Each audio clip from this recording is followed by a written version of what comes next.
We're back. We're back. The post game has been interrupted by LeBronto again. You win the battle, but you lose the war. Is that it? There were two main objectives tonight. Beat the Los Angeles Lakers and end LeBron's streak. You get 1 out of 2. You happy? Are you happy? Are we happy? Are we happy with this? Jeez. I mean, maybe that was funny. That was funny for some people. But for those of us who are Toronto Raptor fans, we have seen a lot of the 1,297 double-digit games by LeBron James. And to end LeBron's streak felt good because I don't think that there's a Raptor fan with an ounce of dignity who can really say they don't boo LeBron a little bit more. Now, look, I made a video yesterday saying, Toronto, you got a superstar. Okay. And I'll share some insights onto that later. This is a call-in show. If you want to call in, definitely call in. We can talk about this. The Toronto Raptors play a hell of a game, but it was mixed. There were very good moments. There were very depressing moments on defense, as Austin Reeves is the second highest scorer over the last 7 years. 7 years. His 44 points is usurped by Kevin Durant and matched only by Tyrese Maxey in terms of visitors to Toronto. That is hard to stomach, but predictable. If you've been watching Austin Reeves this year, Austin Reeves is very good. It's very good. He's a very good basketball player, and the Toronto Raptors gave him way too much daylight.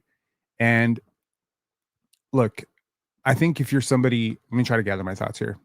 If you're somebody who walked into this game saying, I want to see Scottie Barnes go out and try to dominate the heck out of this game, you got that. Scottie Barnes pretty much in the third quarter single-handedly brought you back into this game. In the fourth quarter, every play where the ball touched his hands was an immediate pass to a cutter. Sandro Mamukelashvili, Jamal Shed, Sandro Mamukelashvili again, Jamison Battle, Jacoby Walter. Scottie was 1 assist shy of a triple-double. Now, if you've been following Scottie's career, you know Scottie gets up for these games against LeBron. He has been averaging LeBron numbers against LeBron. I almost feel like, I know Scottie's not much of a Raptors historian because he didn't know, I've watched him fail at plenty of those trivia games to know that he doesn't exactly know too much of Raptors history. He didn't know who Jorge Garbajosa was and whatever. But, man, I feel like Scottie's heard of LeBronto. And I feel like every single time Scottie goes up against this dude, he's almost like letting Raptor fans know, like, don't worry, I got us. I'm one of those ones. I'm like Kawhi Leonard. I'm not afraid of this guy. And tonight, Scottie attacked LeBron. He attacked Austin Reeves. He attacked DeAndre Ayton. And early on, his shot was not going in. You would not have predicted early in this game that Scottie would even crack 15 points. Everything was short. And then sometime in the third quarter, he goes on a 9-0 run by himself and pulls his team right back in. Every single time he went to the glass, and he did so many good things, but I think he got outclassed tonight. He got outclassed by his rival, which was Austin Reeves. I think Austin Reeves got free way too often. The Raptors gambled. They lost him. They went under screens. They made a lot of mistakes with Austin Reeves, and you can't make mistakes with Austin Reeves like that. So let's just say that's a little bit on Jamal Shed. That's a little bit on Grady Dick. That's a little bit on every single person who played on the court tonight. That's a little bit on Brandon Ingram. But he also lost this battle with his own team because you would think with the way they'd come back into this game, with the fact that the offense was clicking, with the fact that he had done so much to pull them back into this game, that they would do what they did in the last game, which is get him the ball with the game on the line and say, go do something. And yet time and time again, they went to Ingram. And it didn't work out so well. It didn't work out too well. Now, I love Brandon Ingram, but he doesn't look right now. He went 0 for 6 from 3. And his shot is very, very, very broken right now. It does not look good. And I think his legs are dead tired. He has already played more games for the Raptors and more minutes for the Raptors than he did all year last year for the New Orleans Pelicans. I think it might be time to start considering some load management for Brandon Ingram because you need a healthy Brandon Ingram if you're going to be a good basketball team. You do not need this version of Brandon Ingram who is chucking shots with short jumpers all the time. The shot that he did get to go in the clutch was a wide open 10-footer, which he, for some reason, faded on. Let's take a look at what happened in this game. Yeah, the Raptors were in this game. They were favored to win this game. They were up 115-112 with 4 minutes to go. And then the Lakers retook the lead 116-115, but the Raptors got it back 118-116. And it all ended, ironically, on a LeBron James assist to Rui Hachimura in the corner. I do not blame Brandon Ingram for being too late on the closeout, although I would like to think that he could have seen that pass coming from a mile away. It is LeBron James after all. Now, the kind of extenuating circumstance here is you had a tie game. They didn't call a timeout. You don't get to set up your defense. And once again, you're in a situation where Brandon Ingram has to close out to a corner shooter. And once again, you're in a situation. Tay Luke said, I'm off Ingram as best player, but Scotty needs to be more versatile as a scorer to fully demand the reins. Well, this is progress. This is progress, at least. But at least, this is history in the making. This is history in the making. You have ended the streak, the longest running streak in the NBA of double-digit scoring for arguably the best player of this generation. Not arguably. He is definitely the best player of the last 30 years. Okay? Prior to him, it was Michael Jordan. This is historic in ways you cannot imagine because Luka did not play today. They needed a LeBron James 25 ball more than anything tonight, and they didn't get it. So the Raptors did a good job on LeBron. He ends up going 3 for 15. Let's take a look at the box score, and then we will take a look at the clips. And the video will be very telling in this game. I'm sure it will be. Rui Hachimura ends up with 12 points, none bigger than the 3 that he hits on the left corner. He ends up with 12 points on the game. DeAndre Ayton, 17 points, which will happen sometimes when you're being guarded by Jamal Shed and Emmanuel Quickley, very often in the post. Gabe Vincent with a very nasty foul on Sandro Mamukelashvili, a little bit dangerous. 5 points for him. They kept him at bay. It was Austin Reeves. It was just Austin Reeves all night. Austin Reeves getting to the line. Austin Reeves manipulating the double team. Austin Reeves in the pick and roll. Austin Reeves coming off screens. Austin Reeves all night long. 44 points for Austin Reeves on 21 shots. Look, man, I think we need to have a real conversation about Austin Reeves and the stratosphere that he is jumping into, because I feel like because he's an he's an undrafted guy, a lot of people have a lot of trouble giving him credit for who he is and what he's doing. But I have watched 7, 8, 9, I've watched 10 games of him this year. And every time I'm watching him, he looks better than Devin Booker. He looks better than Cade Cunningham. He looks better than almost every single player, and he does all the same shit. So I don't even understand. Like, it's not like he's a corner shooter. He's not a movement shooter. He is an isolation, ball handling, point forward, wing, dynamic, 3-level scorer creator. And I feel like this guy's definitely jumped into top 20 players, 25 players in the league. But like, honestly, some nights I watch him and I'm like, is he better than Tyrese Maxey? Is he doing things that are better than Jalen Brunson? And I feel like a lot of people just they kind of dose off the credit to Jalen Brunson, and they say, well, they give the credit to Luka Doncic. They're like, oh, it's just Luka. Luka's creating the easy looks for him. And this kind of happens when you're not the best player on your team, is people don't give you credit. But the Lakers are 3-1 coming into tonight without Luka, and now they are 4-1, and they have beat some pretty good teams. And Austin Reeves has been him in every one of those performances. He's been awesome. Austin Reeves is really good. I understand that people have trouble giving him credit because he's undrafted, because he probably looks like some dude at your local YMCA, but this dude is amazing. He's a really good player. He's a max player. Okay, I don't know how else to tell you this. Okay, if Jaylen Brown is a max player, if Evan Mobley is a max player, if J-Dub is a max player, this is a max player. Okay, this is a max player. And Austin Reeves put on a masterclass of masterclasses in shot making against the Toronto Raptors. I think he was very, very good. Okay, off the bench, you got Jake LaRavia, really big on the glass. Jake has been huge in the games that Luka has missed. I wondered, with LeBron back, would he still get the same type of touches, looks, whatever? Nick Smith Jr. off the bench. Nice to see Nick Smith kind of like, I didn't know where his career was going to go a couple of years ago, but he's been huge this year. There was that game where Luka didn't play, LeBron didn't play, and Austin Reeves didn't play. They won that game at home because Nick Smith Jr. went crazy. This is an underrated team. I think, look, I wanna own up to my own mistakes. I hated the idea of JJ Redick as a coach. JJ Redick is a fantastic coach. I will give credit where credit is due. JJ Redick is a fantastic coach. Let me just throw that credit out there. JJ Redick is an awesome coach. He is a very, very smart person. I overlooked it. I overlooked everything that I thought I knew about him because I find him to be arrogant and annoying.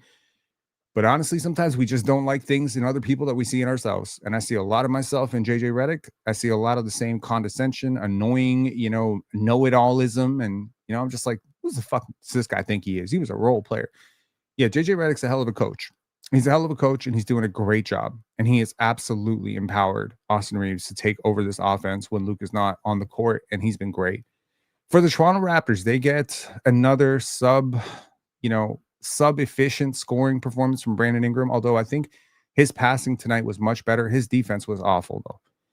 Brandon Ingram, just his defense in the gaps, his defense on the help side was just really bad. It was just really, really bad. He does get 7 rebounds. He does get 7 assists. I like some of his passes tonight. He made good reads tonight. Sandro Mamukeleš really gets a start for the resting Jakob Poeltl. And the Raptors are not good without Jakob Poeltl.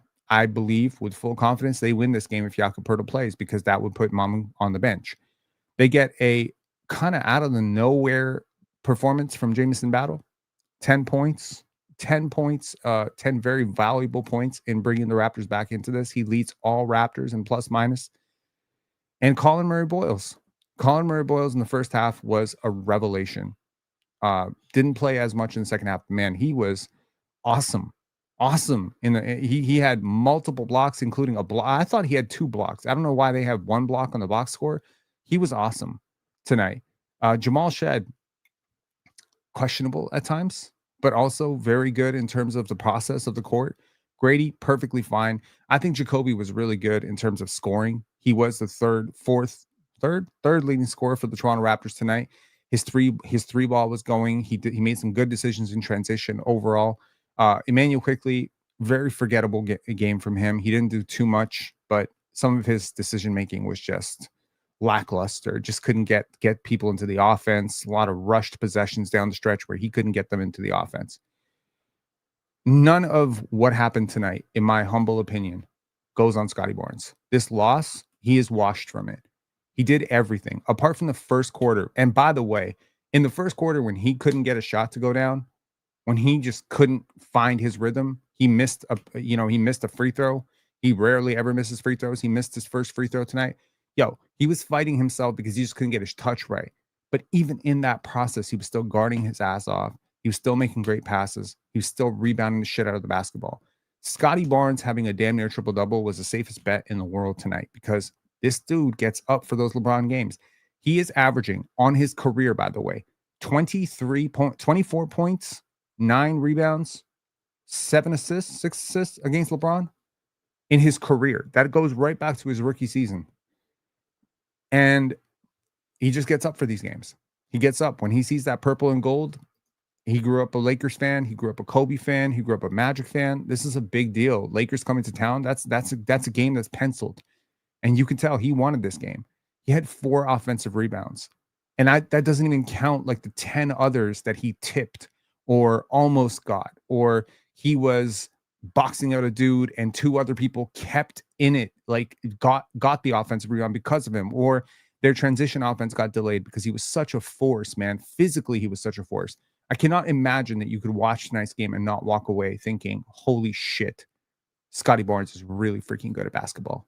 I cannot imagine that you could watch tonight's game and not think Toronto might actually have a superstar in this dude. But man, down the stretch, he's got Austin Reeves sealed, and Brandon Ingram takes a contested jump shot. That can never happen. That can never happen. You can never have Scotty Barnes sealed one-on-one against Austin Reeves, knowing how unselfish he is, that he would never force that pass, and then just look him off and take your jump shot. Scotty Barnes finds Jamal Shed for a layup. Jamal does not take the layup, decides to wait, and then throws the ball out to Ingram, who then proceeds to isolation. What is this? It's like this team is so seduced by isolation basketball. I blame AAU. I blame a complete brain deadedness of basketball. Okay? This is stupid. I'm not crashing out, man. Shit. Like, Scotty had a great game. You end LeBron's streak. Okay, from an individual standpoint, this is great. But yo, can I remind you that there are 9 teams in the Eastern Conference that are above 500? You cannot afford to lose 2, 3, 4 games. Can I remind you that the Pistons gifted you a loss yesterday? They lost a game against the Giannis-less Bucks. Can I remind you that the Bucks are going to be without Giannis potentially for the rest of the year if he gets traded? But if he doesn't get traded, they're going to be without him for at least the next 3 weeks. You have a chance to pad your lead in the Eastern Conference, and you blow a game in which you should have won. You should have won. You're up. You got a tie game. You have an opportunity to take a lead, and you take just a shot. Now, I could argue Ingram got fouled on that, but why leave it up to the refs? Everything you left up to the refs tonight went in the Lakers' favor. Do we not know about Tinseltown favoritism when it comes to LeBron and the Lakers? And fuck, even before LeBron, the Lakers have gotten the friendliest whistle in NBA history for like the last 40 years. That happens when you play against the big market team in the NBA. The NBA wants the Lakers to be good. So you're going up 5-on-8 every time you face this team. You cannot leave it to them to make that call. And with the game on the line, refs do swallow their whistle. They kind of like, unless it's an egregious foul, they're not going to give you that call. And you don't even exaggerate it. I mean, Ingram had turnovers. He had the offensive foul. He had the carry. Like, my God, man. Brandon Ingram, like, please, just stop, bro. Like, this is... Okay. Scotty should have been guarding Austin Reeves. Do you want to die on the glass? If Scotty guards Austin Reeves, first of all, not a great matchup for Austin Reeves. No offense to Scottie Barnes. Not a great matchup for Austin Reeves. Having to work around 4 different screens on a single possession. Yeah, good luck. Good luck, Scottie Barnes. I don't know how else to tell you guys. It's not easy to stop a 3-level scorer who can score from 30 feet. Like, was it easy to stop Kevin Durant? No. Is it easy to stop Luka? No.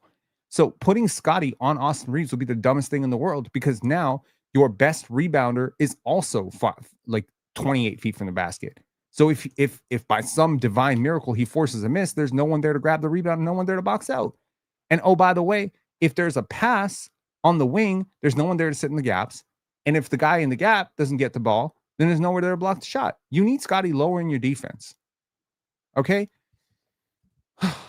Man, this game was frustrating as hell. It's frustrating because you see the win. You see it right there. It's winnable. This is not like last year where it's like, oh my God, we're going to get blown up by 20. No, man, I expect us to win every single game we go into, other than OKC and maybe Denver if they're healthy. I expect us to win against everyone. I expect us to beat Cleveland. I expect us to beat Detroit. I expect us to beat New York. I expect us to beat everybody, because we can. We have talent. We have like a great player. We have multiple good options. And I understand that, some guys are going to have to play over their head every single game, but that's the beauty of this team. We definitely do need a backup center very badly. We definitely do, because we are smaller, and Jackson Hayes is bullying us, and DeAndre Ayton is looking like a competent player. Like, come on, man. Love Mamu, but he is an awful rebounder. Yeah, Mamu has a lot of strengths. The one weakness he has, he's not a paint protector, and he's not a great rebounder. We knew this coming in. He is still massively exceeding the value of that contract. In terms of team stats, the Raptors, by some divine miracle, do manage to win the rebounding battle, but they give up 14 offensive rebounds. They win the assist battle, 39 assists tonight on 44 made field goals, which means they played the right brand of basketball until it was too late. Almost everything was assisted, right? Everything. I can count one Ingram isolation play and maybe a couple of Barnes isolation plays that weren't assisted, but for the most part, the Raptors moved the ball, they swung the ball, they win the steals margin. They did turn it over more. That's going to matter. That's going to matter. They get fewer free throws. 5 free throws. 5 free throws. 5 free throws less that you get, 5 free throws less that you make. Those 4 missed free throws for them, the 4 missed free throws for you. Now, did they attack the rim more? I don't necessarily even think so. I mean, yeah, Austin Reeves did, but for the most part, they were contentious, launching shots. They didn't play better than us. I feel like, look, sometimes you lose a game that you're supposed to lose. Sometimes you win a game you're supposed to lose. Tonight, the Raptors lost a game they were supposed to win.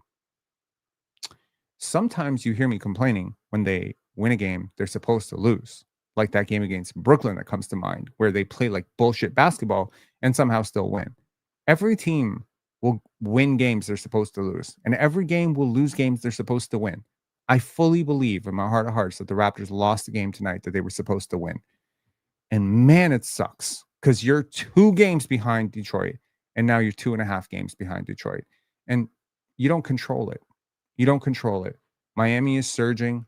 We don't know. We don't know what is going to happen for the rest of the season. You could have injuries. You need some padding. Your schedule is about to get really hard. I don't know what to tell you.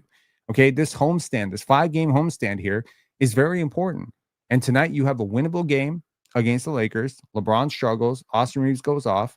I feel like you could win this game. I 100% feel like you could win this game.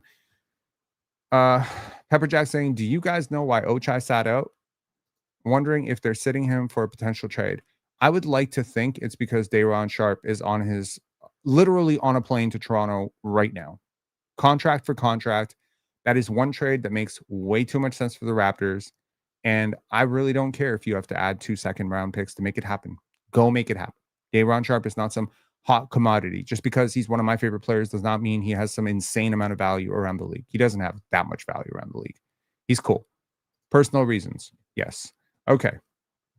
Let's take a look at the film session, and then we will get to the callers. We have Jan, Habitson, and AG, who have already called in. Give me 1 second here. Let me pull up the film session. We'll try to get through this pretty fast. Lengthy. And again, for the vast majority tonight, I really felt like we were going to pull this one out. I thought we might actually pull this one out. Now, worth noting, LeBron has averaged 27.7 points per game against the Raptors in his career. I want to be clear that LeBron has basically averaged more points against the Raptors than any other team in the league. It is very ironic and very poetic that his streak ends against the Raptors as well. So shout outs to LeBronto on that one. Now, as it would be a sign of things to come, this is how Austin Reeves gets open. Okay? It's Jacoby Walter trying his best to stay on him. But I always say the offense always has the advantage. Look at this little separation, and Gabe Vincent is going to just set the screen. Now he has to get through double screens, Ayton and Vincent. And at this point, this is too much. You have to barrel through this. And Jacoby's just not strong enough. So I think at this point, you just have to you might say Ochai is not as good a defender as Jacoby. But a guy like Davion Mitchell might have helped tonight. A guy like OG Anunoby could have shut the water off tonight. You need guys who can push through screens. Jacoby gets lost way too often sometimes, for my liking, on tough screens. I said Colin Murray-Boyles is officially cooking. Now, again, I really do think that Colin Murray-Boyles had 2 blocks, but this is one of them. Bam.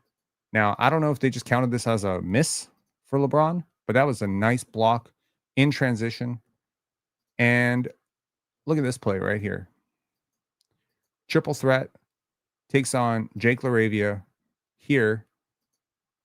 Walter fakes like he's going to set a screen for Ingram. Austin Reeves loses his mind for 2 seconds here, and Jacoby just cuts right to the basket for a dunk.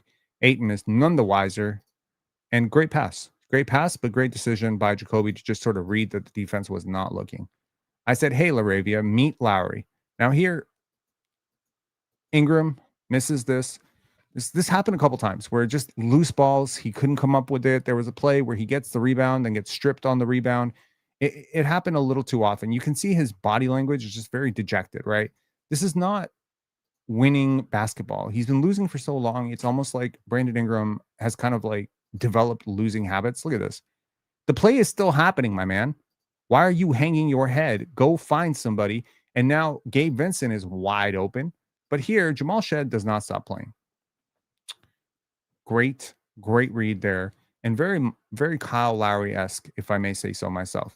Now, again, how did CMB end up with just 1 block? Because here's the second block. Here, LaRavia. And look, I want to say this. The offense for defense substitutions, nobody on this team is so good. They're not You don't have Luka Doncic on your team. You don't have Nikola Jokic on your team. Nobody on this team should be so good that you can't sit someone out for a defense-offense substitution. You probably get to that Gabe Vince. You probably get to that Rui Hachimura 3 if that's CMB on the court and not Brandon Ingram. Okay. Does anyone here actually think that Brandon Ingram is a great defender? He is not a great defender. At no point has anyone ever confused Brandon Ingram with a great defender, and especially not rotating away from the basket, closing out to shooters. He has never been great at that. He's good, maybe in the lower third of the defense, putting his arm up, maybe being able to get a block occasionally, getting a rebound, maybe sitting in the gaps, but not like when it requires hip flexion and staying with guys. Like, in a weird way, RJ is better at that stuff. RJ's better point of attack, right? Scotty is better closing out, although even he is a little bit lazy. I'm trying to think, like, who would be the best defender in terms of closing out? It might be Ochai. It might be CMB. Like, these guys, you need motor. Jakobi might be good at that. Like, just finding shooters, having that sort of heat missile in your head to say, okay, like, what's going on here? But one of the best attributes about CMB is just his hand-eye coordination on defense. The ability to make that block without fouling is just so cool. Good stuff. But what's interesting is the play is not over, because Jamison Battle, who got in very early in this game, given that RJ Barrett did not play, Ochai Agbaji did not play, gets the ball to Scotty Barnes. Scotty Barnes immediately head up, processing the court, immediately makes the pass to CMB. And now CMB, thinking Nick Smith Jr. is thinking that pass to Grady is coming, and that's why Grady being there is so important, because if Grady's not there, Nick Smith Jr. can just cheat, but here he has to stay honest, and CMB just gets a wide open dunk. Mistake by Nick Smith Jr. for sure. You have to stop the ball first. I said Jamal Shed, ladies and gentlemen, I really love this read here. Beat Jake LaRavia off the dribble, take in the help, Jackson Hayes, and dish this to Colin Murray-Boyles, who just cuts into the right space. You all think that nobody can do what RJ does, but that's exactly what RJ does. That bucket right there is exactly the bucket RJ would have gotten. The difference is I think CMB might be a better finisher, long-term especially. And then he gets a steal. And I said Scotty Barnes, first team all trolling because he looks back on the dunk as he often does. Forget that play. Here, invite the double team. We always say, like, do you accept doubles? That was one of my big criteria of, are you a superstar? Are you not? Do you accept the double? Here, Gabe Vincent doubles, but he doesn't have his hand up. And honestly, even if he does have his hand up, he's not tall enough or long enough to stop this. LaRavia, for some reason, just gets completely shook by an invisible offensive player and decides to ignore. And Jackson Hayes is just going to jump out here at CMB, but CMB has enough time to load up. He made both of his threes tonight. Pretty dope to see here. I said back-to-back excellent plays by Jacoby Walter. Nothing really necessarily to write home about here. He just comes off a screen and makes the three. And here, I like this play a little bit more, where he plays good defense on Austin Reeves here. I think this is about as good as you're going to play, but even this is like Austin Reeves smokes an open layup because he's just worried a little bit. Just that. It's hard to say it's good defense, but I'm not really sure what good defense on Austin Reeves really looks like because I didn't see very much of it tonight. So honestly, I'm going to have to study Austin Reeves' film and watch Lou Dort and Shai Gilgeous-Alexander and Alex Caruso and see how they guard him. But at this point, he's on such a heater right now. I think he would put 30 up against OKC too.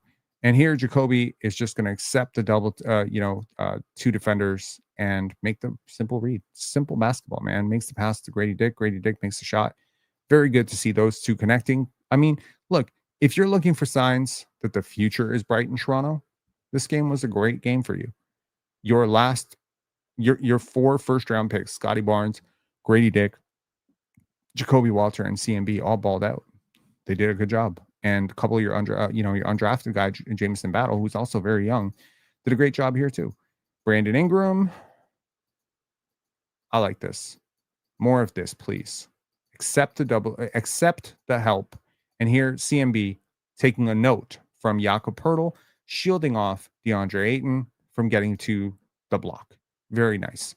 I said the future is very bright in Toronto. CMB to Jacoby equals buckets. And here, CMB in the middle of the court.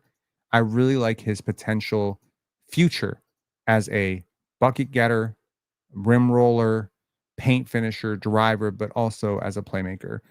Um, Here, this is a play that results in nothing, but it just shows you how hard the Raptors work. They're going to have a really tough time on a back-to-back tomorrow against Charlotte, um, because here, Sandro Mamukelashvili, really tough shot. And here, CMB, you can just see this. Just out jumps. And here, Jamal Shed, once again. And this one's going to go to Brandon Ingram, who's going to miss another three. It's not even close. You know, that's the kind of worrying part about his 3-point shots right now. His threes are not in and out, in and out, in and out. They're like hitting back rim, side rim. Like he's just really off. I don't know if they've done something to his jump shot, but he's a better jump shooter than this. And he has just not been hitting his threes. When his threes start to go down, though, it's going to be a very different equation. I said Jakob Poeltl doing RJ Barrett things. Lakers challenged this play. Here, Scottie Barnes actually missed that shot. It was a little hook shot attempt on DeAndre Ayton. Ayton walled up, did a good job of, manning up to him. And here, LeBron is just late rotating, tries to get in the way, asks for it's kind of like a mistake on top of a mistake because he obviously commits the foul here, but he demands a review from JJ Redick, and JJ Redick, of course, bends.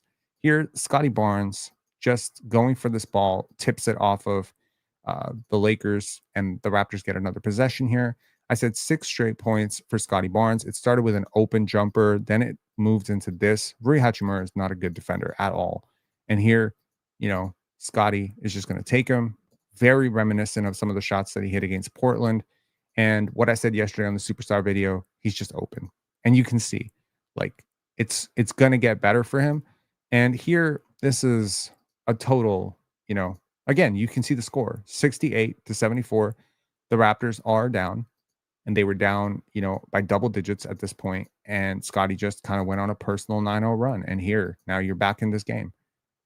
He looks very comfortable hitting that three right now. I said it's raining threes in Toronto, and it was. Here, Brandon Ingram.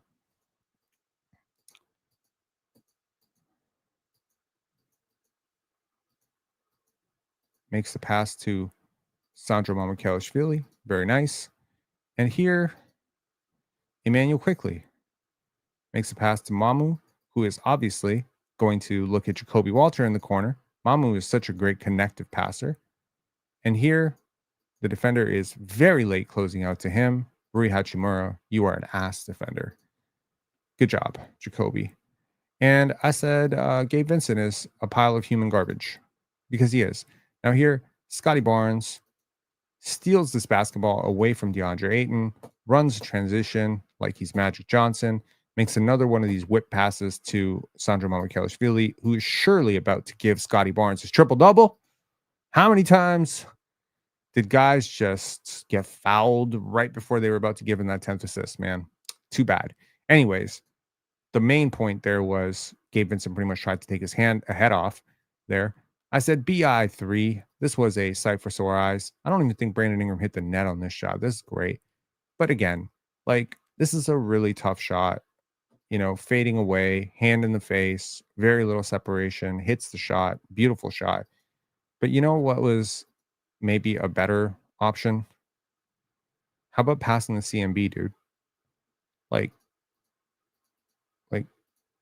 there's no way that you think CMB is smoking this dunk, right?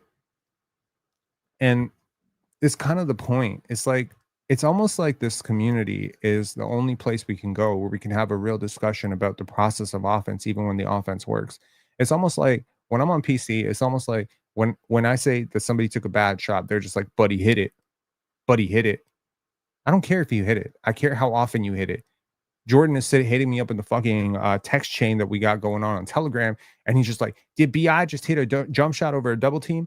And it's just like, bro, are we insane here? Now, this is a 19 seconds on the clock situation. I mean, this is a perfectly fine shot, but it is a mid-range jump shot. And when these shots don't go in, I'm not too thrilled about the process. But when they go in, it's not like the process just changes and it's great, because this is your process. Now, this is good process here. You take the double, this guy is getting wide open, right? He cuts. And here, a lot of things happen. Scotty gets the rebound. And then we come down the other end. Passes to Jamal Shed. Shed tries to make this pass to CMB. CMB gets shut down at the rim and passes to Scottie Barnes, who steps right in and hits a three. So we start with Scotty defense. We end on Scotty offense. Sorry, we started on Scotty offense. Then we went to Scotty defense, and then we went back to Scotty offense. When I say Scottie Barnes literally drove this team back into this game, this was a true star performance. This is a superstar performance. This is about as superstar as it gets, and you don't win this game. And the last time he put up a superstar performance, he didn't win that game either. And you could be very, very disturbed to say we keep wasting these types of games from Scotty. Okay, so for some reason, this one's not loading, but this is the Ingram short clock scenario where he hits the shot. And it's 3 seconds on the clock. And for some reason, this play is not loading. But go to this one. Jamal Shed finds Jamison Battle. And Scotty cuts right at the right time. Let's make sure that LeBron can't cheat. And Battle makes the shot. Can we get this shot? Shit, man. Okay. It's possible.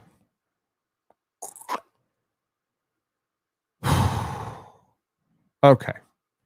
Now, this is the beginning of the end. So let's just... here we go. We got it. This is the Ingram bucket that everyone is going to glaze, and people are going to look at this and be like, it's Michael Jordan. I want to remind you there's 2 seconds left on the clock. 2 seconds, okay? I have no problem with you taking a shot over a double team with 2 seconds because you didn't necessarily drive yourself into this position, but you are playing with the basketball. Now, I want to remind you that LeBron is currently guarding 2 players underneath the basket. You drive into the double team, take the craziest fadeaway, and hit this shot. Does this qualify superstardom to you? Is this what it takes to be a superstar? You have to hit really ridiculous shots. You have to hit really hard shots. This is what it takes, right? Like at no point could this have been a pass at any point. Okay, cool. That's fine. You hit the shot. Cool. Sometimes shots are needlessly difficult for no apparent reason, and it impacts efficiency a lot.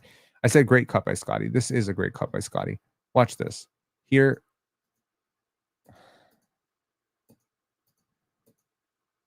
Sorry, I said great cut by Scotty. I meant great cut by Jamison Battle. Now, he gets fouled on that play, goes to the line, splits the pair of free throws. The Raptors miss another free throw. That would have been very important down the stretch. Here, I say underrated play. Now, watch. Sometimes a player is good enough and sees far enough into the future that they're able to make the pass, to connect the pass. We call it the Gretzky assist, right? The guy who makes the assist that leads to the assist. Now, Scotty could make the pass to Jamison Battle. He's more than capable of making this pass. LeBron's very low, cannot contest this passing window. So he could just throw this pass to Jamison Battle. But what it's going to result in is probably Ayton and the distance of the ball, the velocity of how fast it's going to get there. So Scotty is patient. He waits for Mamu. Mamu intelligently is going to cut into open space, something that RJ Barrett does all the time. And here, Battle is going to start cutting at the right time too. This is why we say it's really effective. Now, the second he sees Mamu cutting, he sees that, we're attacking Ayton. And to make this drive or this cut by Mamu effective, Battle is going to make it effective by back cutting. And Mamu looks like he's going to shoot, makes this pass right over Ayton, and Ayton cannot recover. But that entire play is set up by Scotty waiting here, inviting and waiting for that cut. Very underrated play. He gets no credit for that play, but that's good. Now, when I say play stupid games, win stupid prizes, Jamal Shed, you need to make this pass to your franchise player. He's right there. You're thinking about making the pass, but Ayton's playing for the pass. And it's obviously easier to make the pass to Ingram. So you make the pass to Ingram. Now, Ingram certainly has no excuses. You need to dump this pass off. Now, Scotty, put your arm up. Okay, this is on YouTube. Put your arm up assertively. Don't second guess yourself. Front harder. And if he has to offensively foul, you go to the line and make a pair of free throws. But instead, Scotty is going to let Ingram pull off this shot. Now, a step back midi is an Ingram shot. He is open on this shot. This is a good shot. But this is a great shot if you're rolling. Okay. This is a great shot if you're rolling. You've got 6 seconds on the clock. You've got the best player on your team who's got a really weak defender who's 5 inches shorter than him, sealed on the block.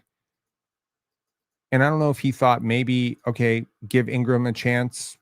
Maybe he'll make it. If he doesn't make it, I'll get the rebound. But it's like you see that rebound goes long and you can't make it, right? I say play stupid games, win stupid prizes. Here, Ingram passes to Mamu. Mamu thinks about passing to Scotty, gets cut off by Laravia. This time, quickly, of course, he's going to reset to Ingram, right? Why would we ever think of resetting to Jamal Shed so that he could dump it down to Scotty? And here, Ingram, who hasn't made a single three all night and has been shooting like sub 30% all season, decides to take a three over a 7-footer, which is like, why not?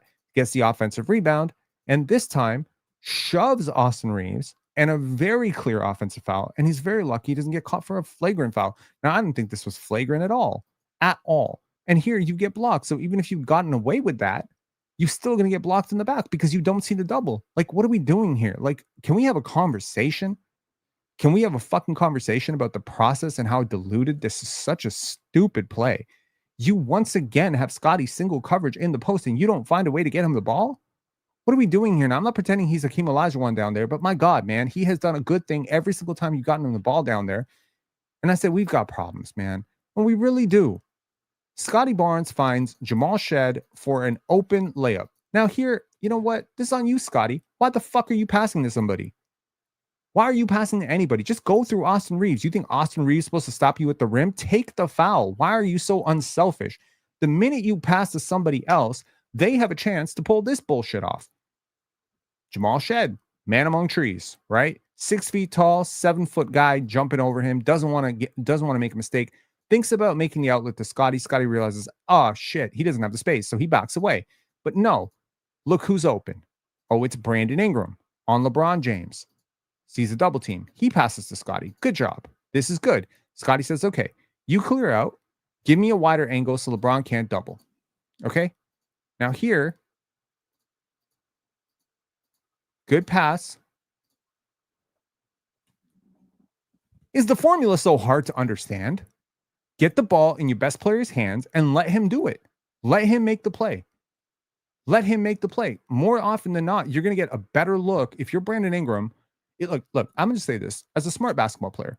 If I'm on Scotty's team, I'm giving him the ball so that he can get me the ball in my pocket wide open. Because I don't care about generating 2 points. I care about scoring for my team. So if I'm a shooter, I was a shooter. First of all, I was not a great creator. I want to be clear about that. I didn't have the greatest court vision. I didn't have eyes in the back of my head. I often missed simple passes. I am not somebody who processed the court at rapid speed like Magic Johnson and Scottie Barnes. That's why I sucked as a point guard. I was more of an off guard.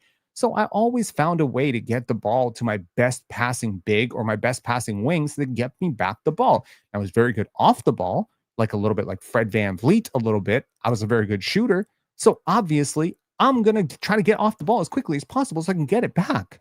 My God, like what is this obsession that this team has with trying to play fucking hero ball? Scotty doesn't care about that shit, man. But I said, streak on the line. LeBron wanted that 10th point. I don't care what he says at the podium tonight. He was trying to score that 10th point on this little turnaround on Scotty Barnes. And this is a shot that he's gotten off 100 times. But this time when it's against Scotty, it gets blocked. How many times have you seen someone block a LeBron James fadeaway? I don't care if he's 50 years old, dude. He is still borderline all-pro type of player. He's still a top 40 player in the league. That is still a 6'8" human being. He didn't shrink to 6'4". So that is just a really difficult shot. And right here, there's no chance to block it, but Mr. Go-Go Gadget Arms somehow just gets to it. And you waste this type of performance? Okay. Now here comes the final play. This sucks. This is sad. I don't know what else you could have done, but you clear out the entire offense. You clear out the entire floor for Brandon Ingram to go one-on-one on DeAndre Ayton. One-on-one on DeAndre Ayton.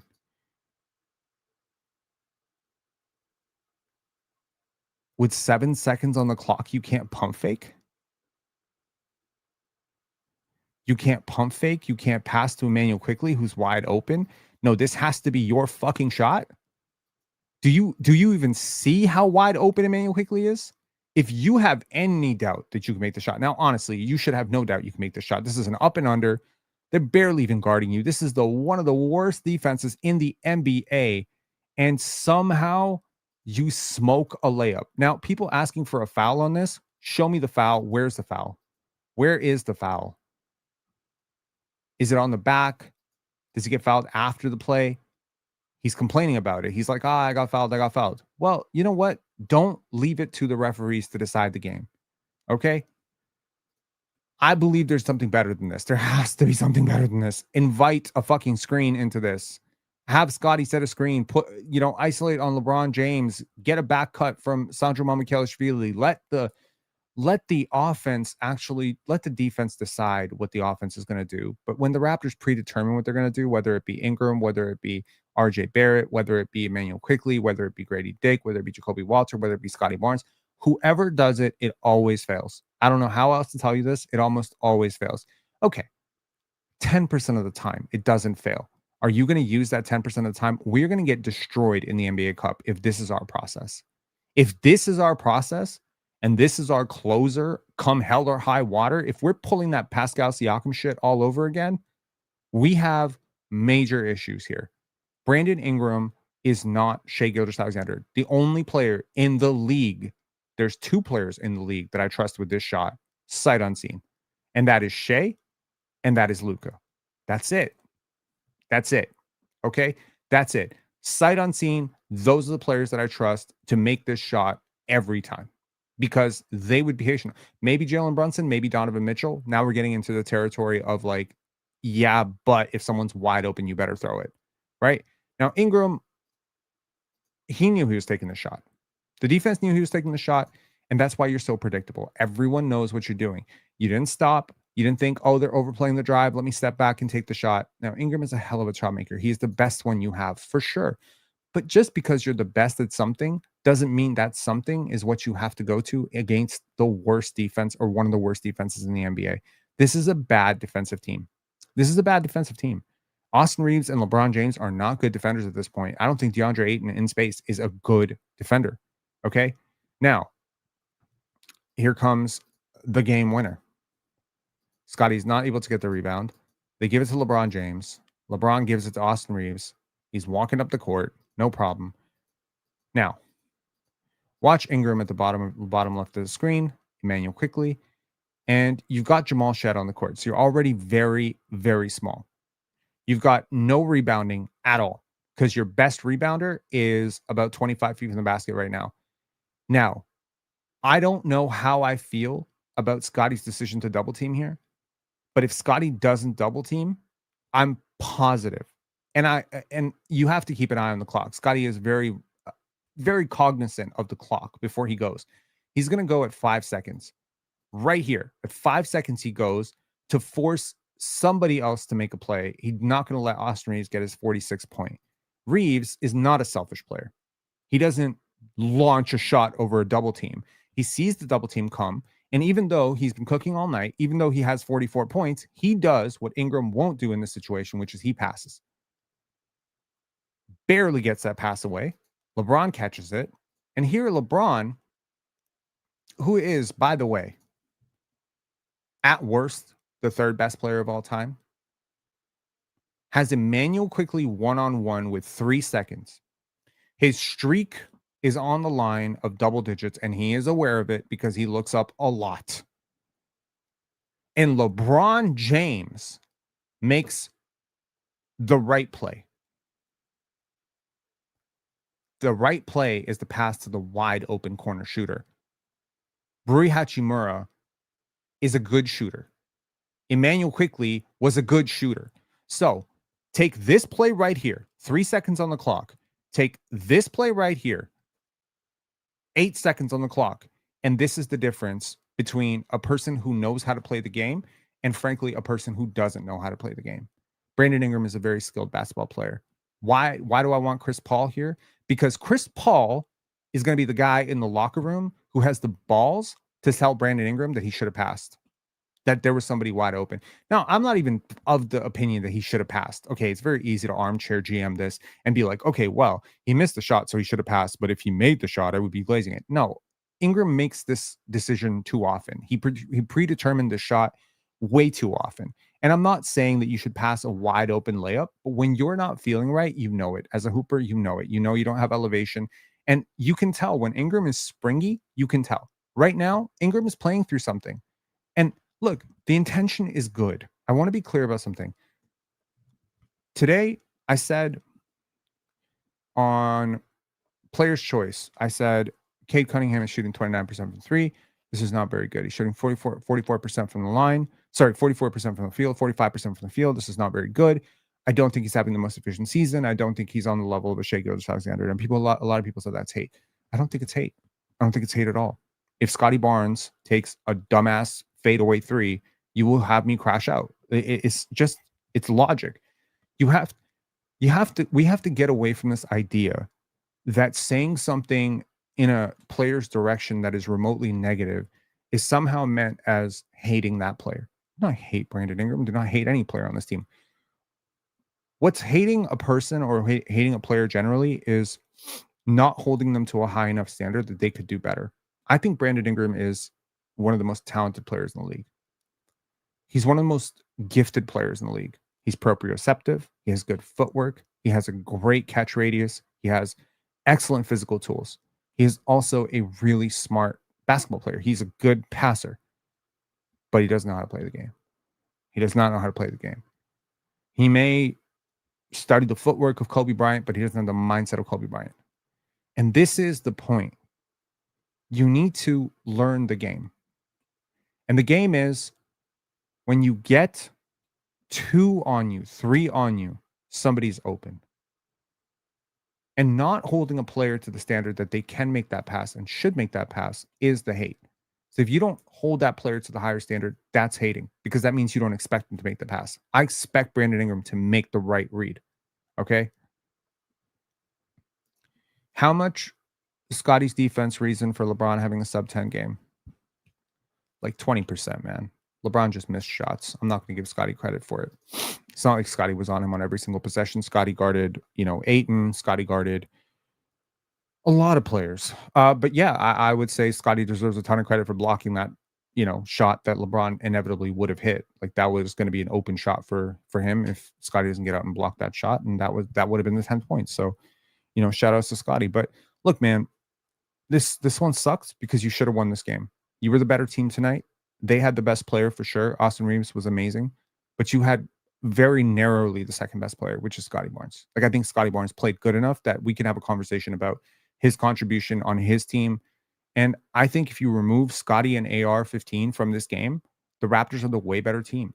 So if Scotty outplayed AR-15, to borrow my friend Chilltown Hoops logic on matching production, if Scotty matched Austin Reeves, then should the Raptors with their max players and their $32 million point guard and, their lottery pick, should they not be able to do that? And it's very hard for me to look at how well CMB played, how well Jamison Battle played, how well Jamal Shed, in spurts played, Grady playing well. It's hard for me to look at that and to not look at the two players who are making so much money on this team and just be like, can y'all show up in this game? If y'all show up and make one more shot, we win this game. It's tough.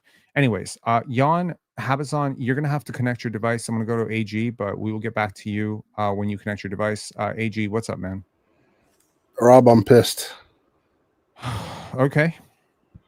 The reason I'm pissed is because this is an unacceptable loss. I think this loss is predominantly on Darko, 100%. Okay. I put it on him because, first off, we let AR-15 look like prime Larry Bird out there. Unacceptable. Ridiculous. I mean, from the moment that this guy started going off in the first quarter, that's when they should have sent him doubles the entire night. I don't care. Like I He's really a don't. willing passer.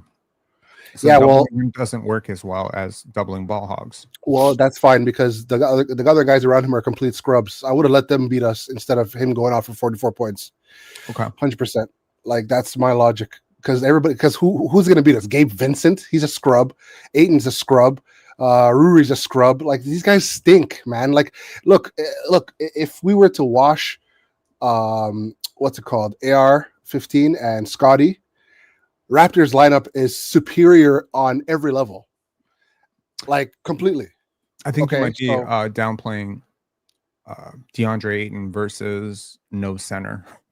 Like bro, DeAndre Ayton's trash. What are we talking about? He DeAndre sucks. Ayton is a bad basketball player, objectively speaking, but DeAndre Ayton plus Jackson Hayes is a better center rotation than you had tonight.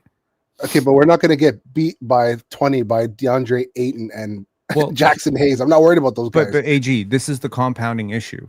If I have a big man who's 7 feet tall, who's constantly crashing the offensive glass, and he's locked in, and Ayton was pretty locked in tonight, right? If he is going to the glass and I have to worry about him, that's one guy I can't send to help on Austin Reeves. It's pressure. That's what Jakob Poeltl does. Jakob Poeltl is not a shot-making master. He's just presence. He puts bodies on people. He seals people out. He's a big body. Sometimes having a big body helps. You advocated us trading away the country of Canada for Derek Lively. So you understand that having a big body helps, right? Now, I may not like DeAndre Ayton. I've talked very unfavorably about him. I've argued that he's not even a top, 25 center in the league, but I can certainly respect that he's a better center, not player, center than Sandro Mamukelashvili and Scotty Barnes. Like he's bigger than those guys. He's considerably bigger than those guys. He has a 7'5" wingspan. This is a former first overall pick. This is a guy who was the starting center in the NBA Finals, and he seems very motivated defensively this year. He did a good job defensively today, man. Scotty couldn't get clearance on him. A couple plays in the first half. I think he did a good job on Scotty Barnes. So look, I'm just being real, and the reality is DeAndre Ayton and Rui Hachimura are not as bad as you think they are. This is the second or third best team in the Western Conference, man. And they haven't had LeBron all season. It's not just all Luka. This is a team that without Luka and LeBron has won multiple games. They've won 3 games. So it's not just AR-15 is the greatest player on earth. Like he's good. JJ is a really good coach, and their role players are playing well. Now, it's worth noting tonight they didn't have Marcus Smart either. And Marcus Smart has been good for them, right? But Gabe Vincent, you can consider the age, right? Consider the experience factor that I'm talking about. Gabe Vincent has started in the finals, right? Yeah. DeAndre Ayton has started in the finals. These are guys with years, pounds, and gray hairs on your team. You're a young team. This loss is going to hurt because for all we know, this is the last time you face LeBron James. I don't know if he's going to be injured next year. I don't know if he's going to retire this offseason. I don't know. This could be the last time you see LeBron in Toronto. I don't know. And LeBron meant a lot to every one of these players, like Colin Murray-Boyle, Scotty Barnes, all these guys. They grew up watching this guy. Like this guy, consider Scotty was a Florida kid. He grew up not far away from when LeBron came to Miami, right? LeBron came to Miami. Scotty was in, West Palm Beach. Consider the drive from Miami to West Palm Beach. It's basically his hometown team. And he watched this guy basically perfect the archetype that he's trying to be. This is a big game for Scotty too. So, Scotty may downplay it and say, oh, I was a Kobe fan, blah, blah, blah, blah, blah. And I have no doubt that Scotty was a Kobe fan, but LeBron meant a lot to every player on this court, including his own teammates. So I'm just saying, this night had gravity to it. It had real meaning to it.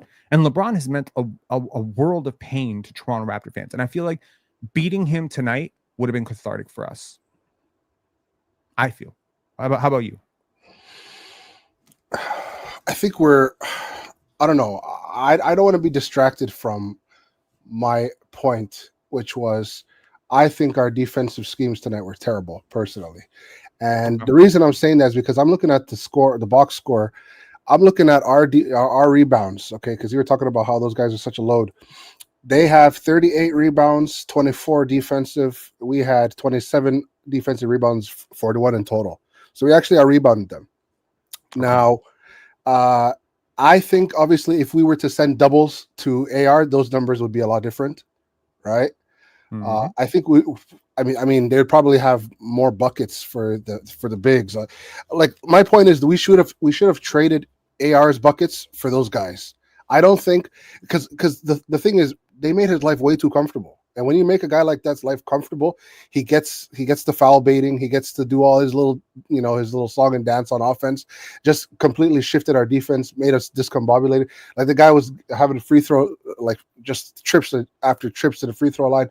He just he just controlled the game, right? And that's Mhm. not the position you want to be in with a guy who's like a high usage, efficient, top level scorer like he is, right? And the Lakers have two of them, for God's sakes. So I mean, yeah, I didn't like our schemes at all. We let him get way too comfortable. He's not like, okay, he's a good player, but he's not freaking Luka. Like, it's ridiculous. And on top of that, I don't like this.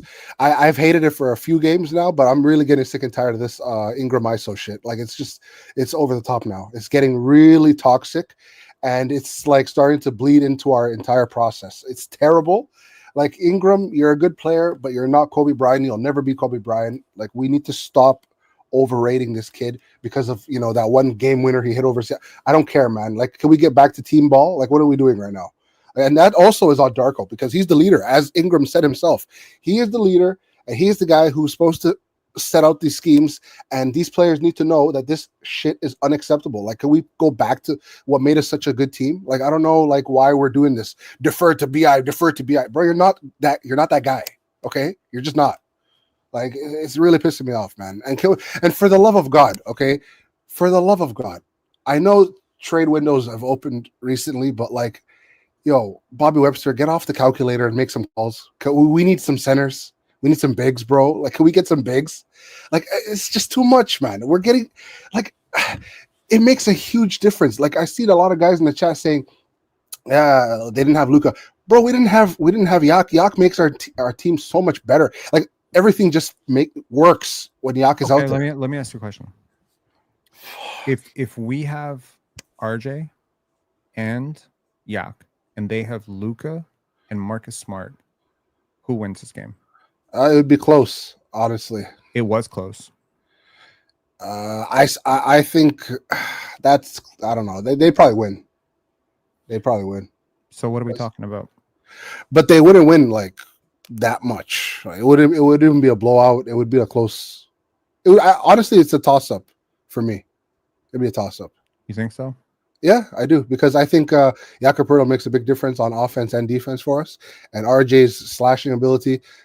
Guys would play their roles. Like, we wouldn't have what's his face, Mamu playing almost 40 minutes. Like, Mamu playing that much minutes is just ridiculous. I don't know why CMB didn't get that much minutes. It's crazy work. Spacing, spacing for Ingram, spacing for Barnes.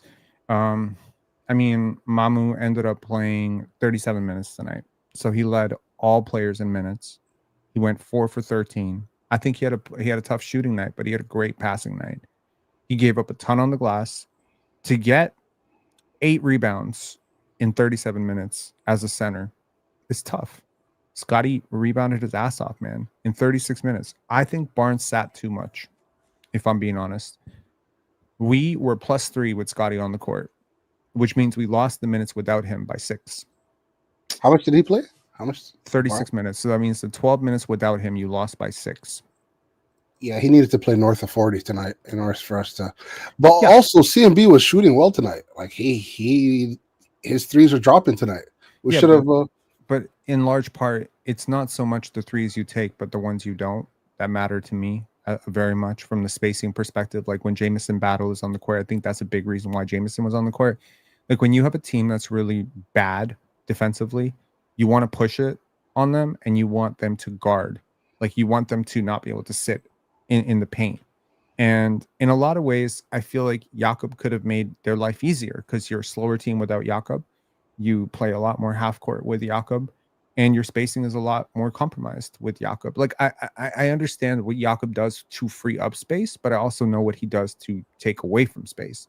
So it's kind of like maybe against Ayton, if Barnes is going to rebound like this, and maybe Barrett would have helped a little bit more. But it's like if Barrett's on the court, like I think Austin Reeves is going for 50, you know, and it's tough, man.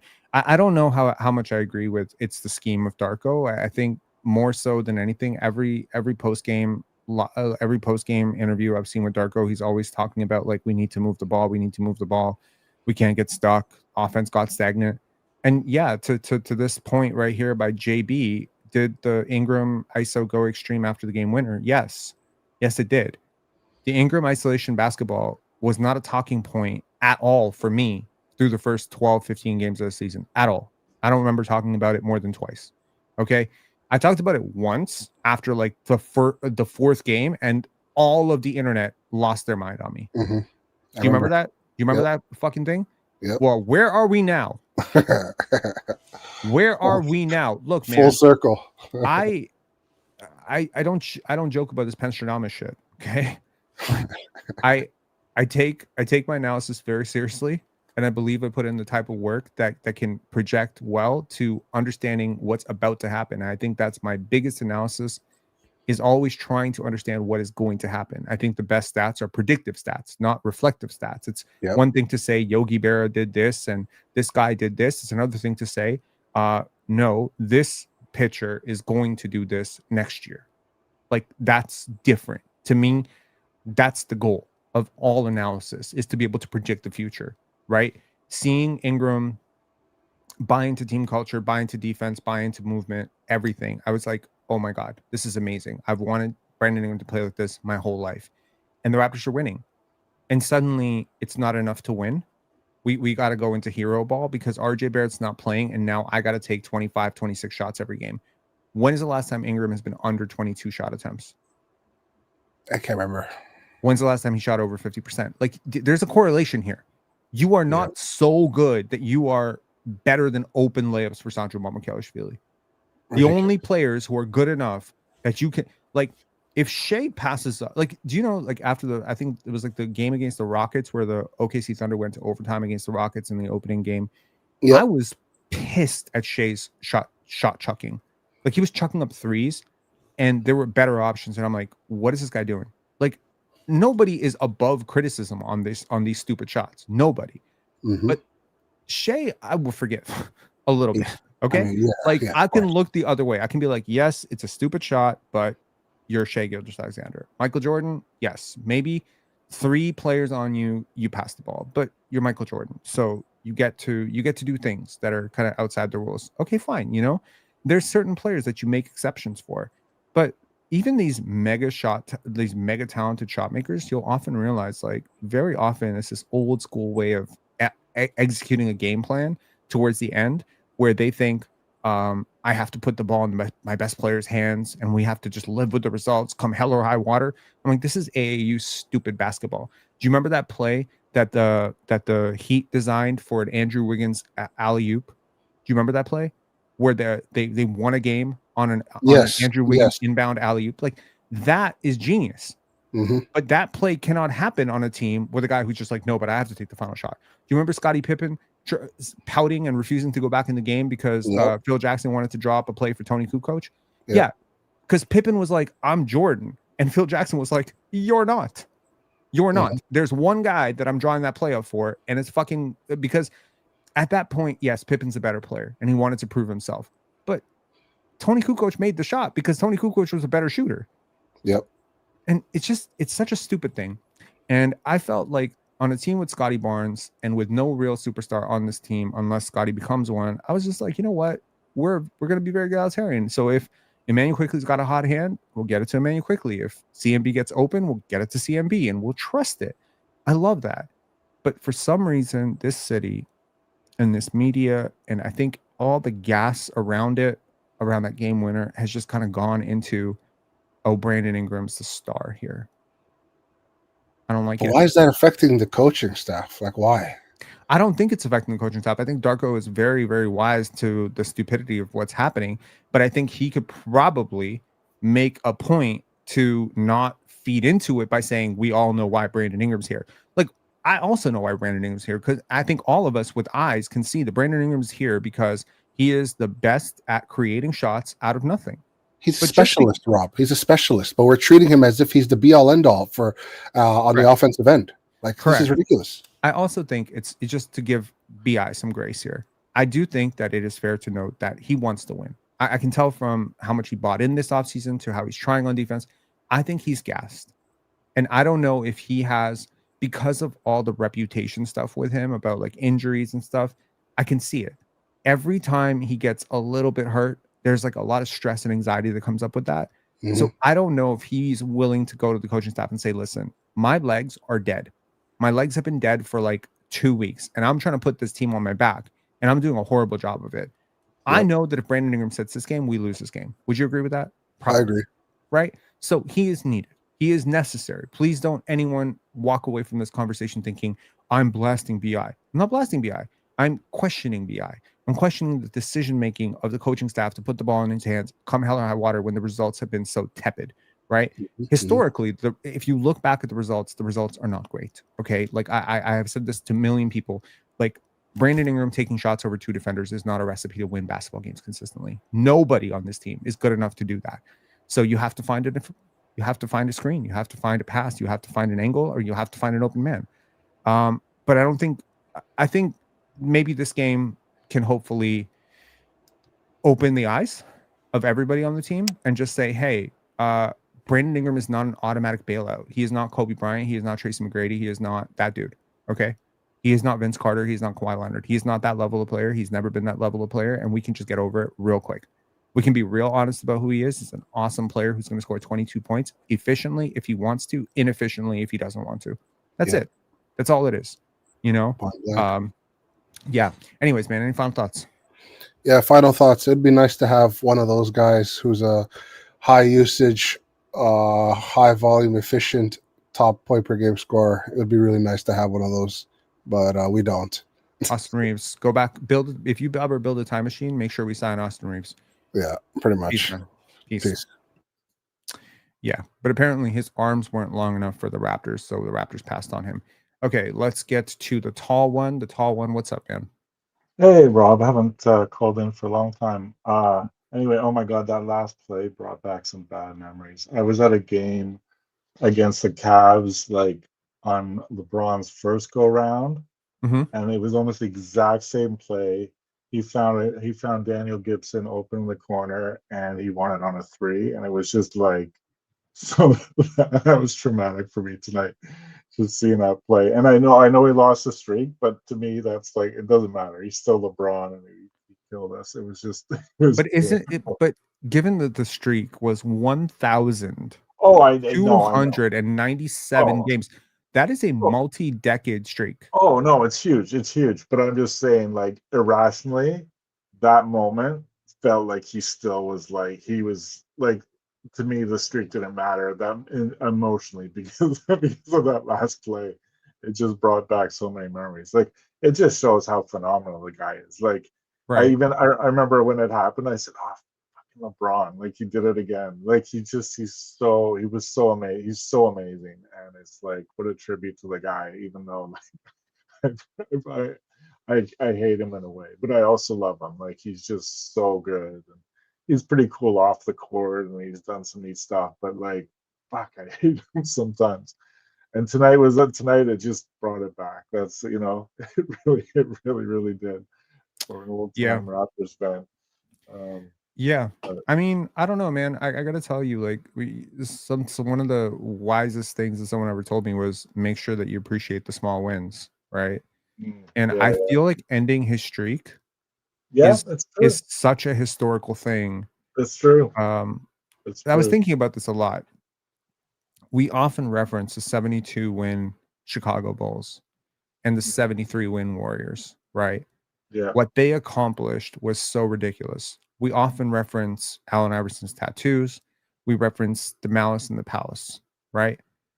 Does being the team that ends the longest running streak, does being the player who blocks the shot that could have extended, doesn't that just mean so much? Yeah, and honestly, now that you put it like that, seeing Scotty block that shot was like, oh yeah, thank you. Like, next generation, let's go. Like, yeah, it's true. But in the moment, it was painful to see.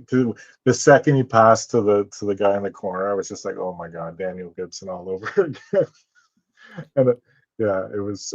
I'll never that game I was at. I'll just never forget because it was like I remember just thinking, "Holy shit, LeBron's good!" Like because it probably was maybe the second or third year, and it was the first time I ever saw him live, and I was just like, "Whoa, this guy is amazing."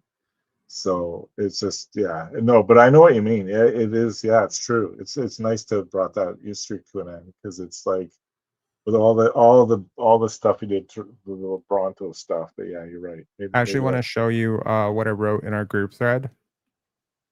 I don't know if you can see this. It's out of focus still. There we go.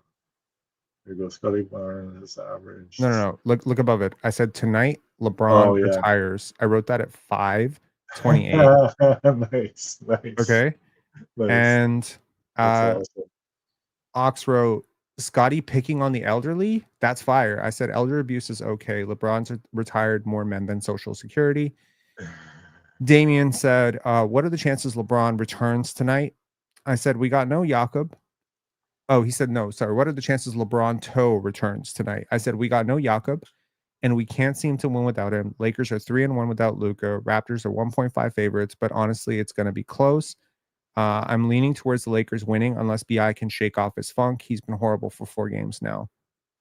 Yeah. This But you is know what? seeing the Honestly, future, right? yeah. But honestly, tonight's game, like taking away the LeBron thing, is like I don't feel that bad about it because we didn't have Yak, and as you were talking about with the last caller, Yak is so important.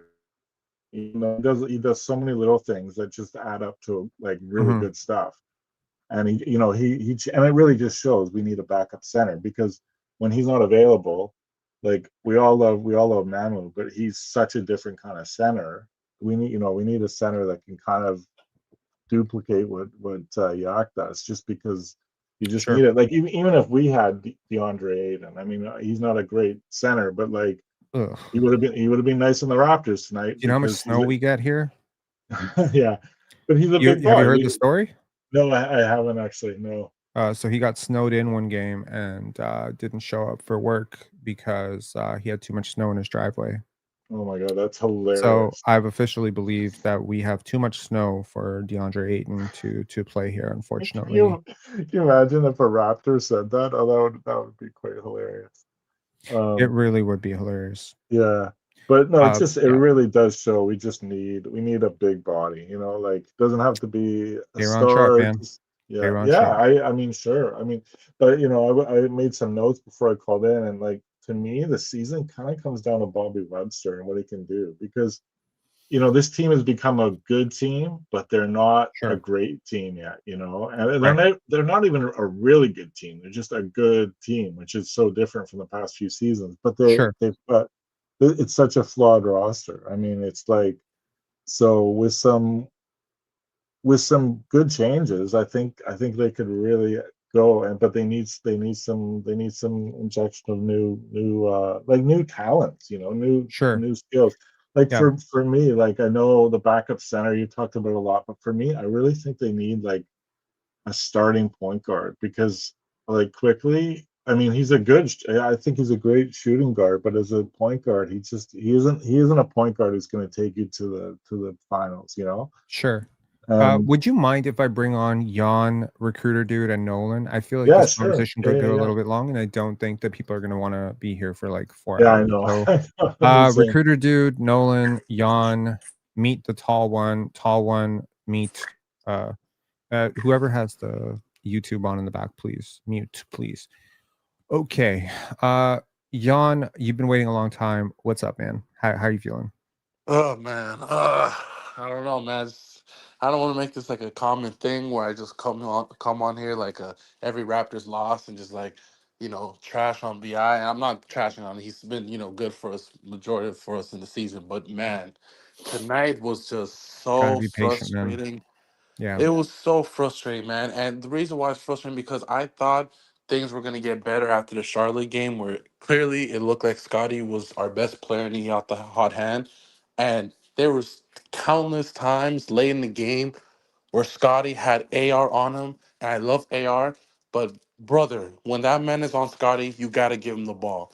And it's frustrating, man. And I get it. You're right. You make a great point, Pen. Bi, he's probably tired. He doesn't have his legs right now, but that should give him more an excuse to maybe not force it.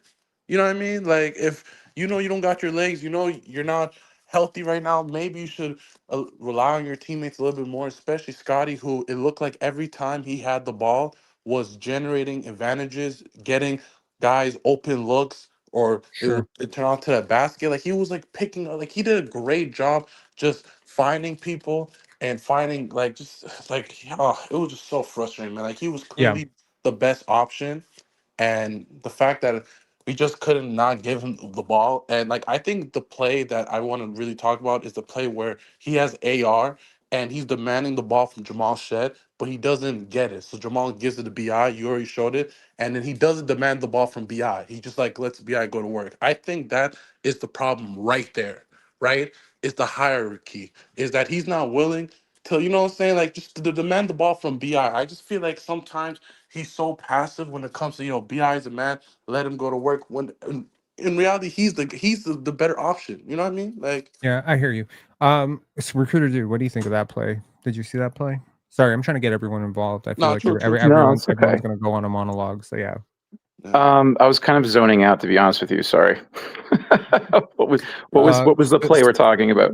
Specifically, it was the play where Scotty had Scotty had AR-15 sealed on the post, and Jamal Shad didn't get him the ball. Ended up swinging it to BI, and then Scotty just cleared out and decided to give up on the play.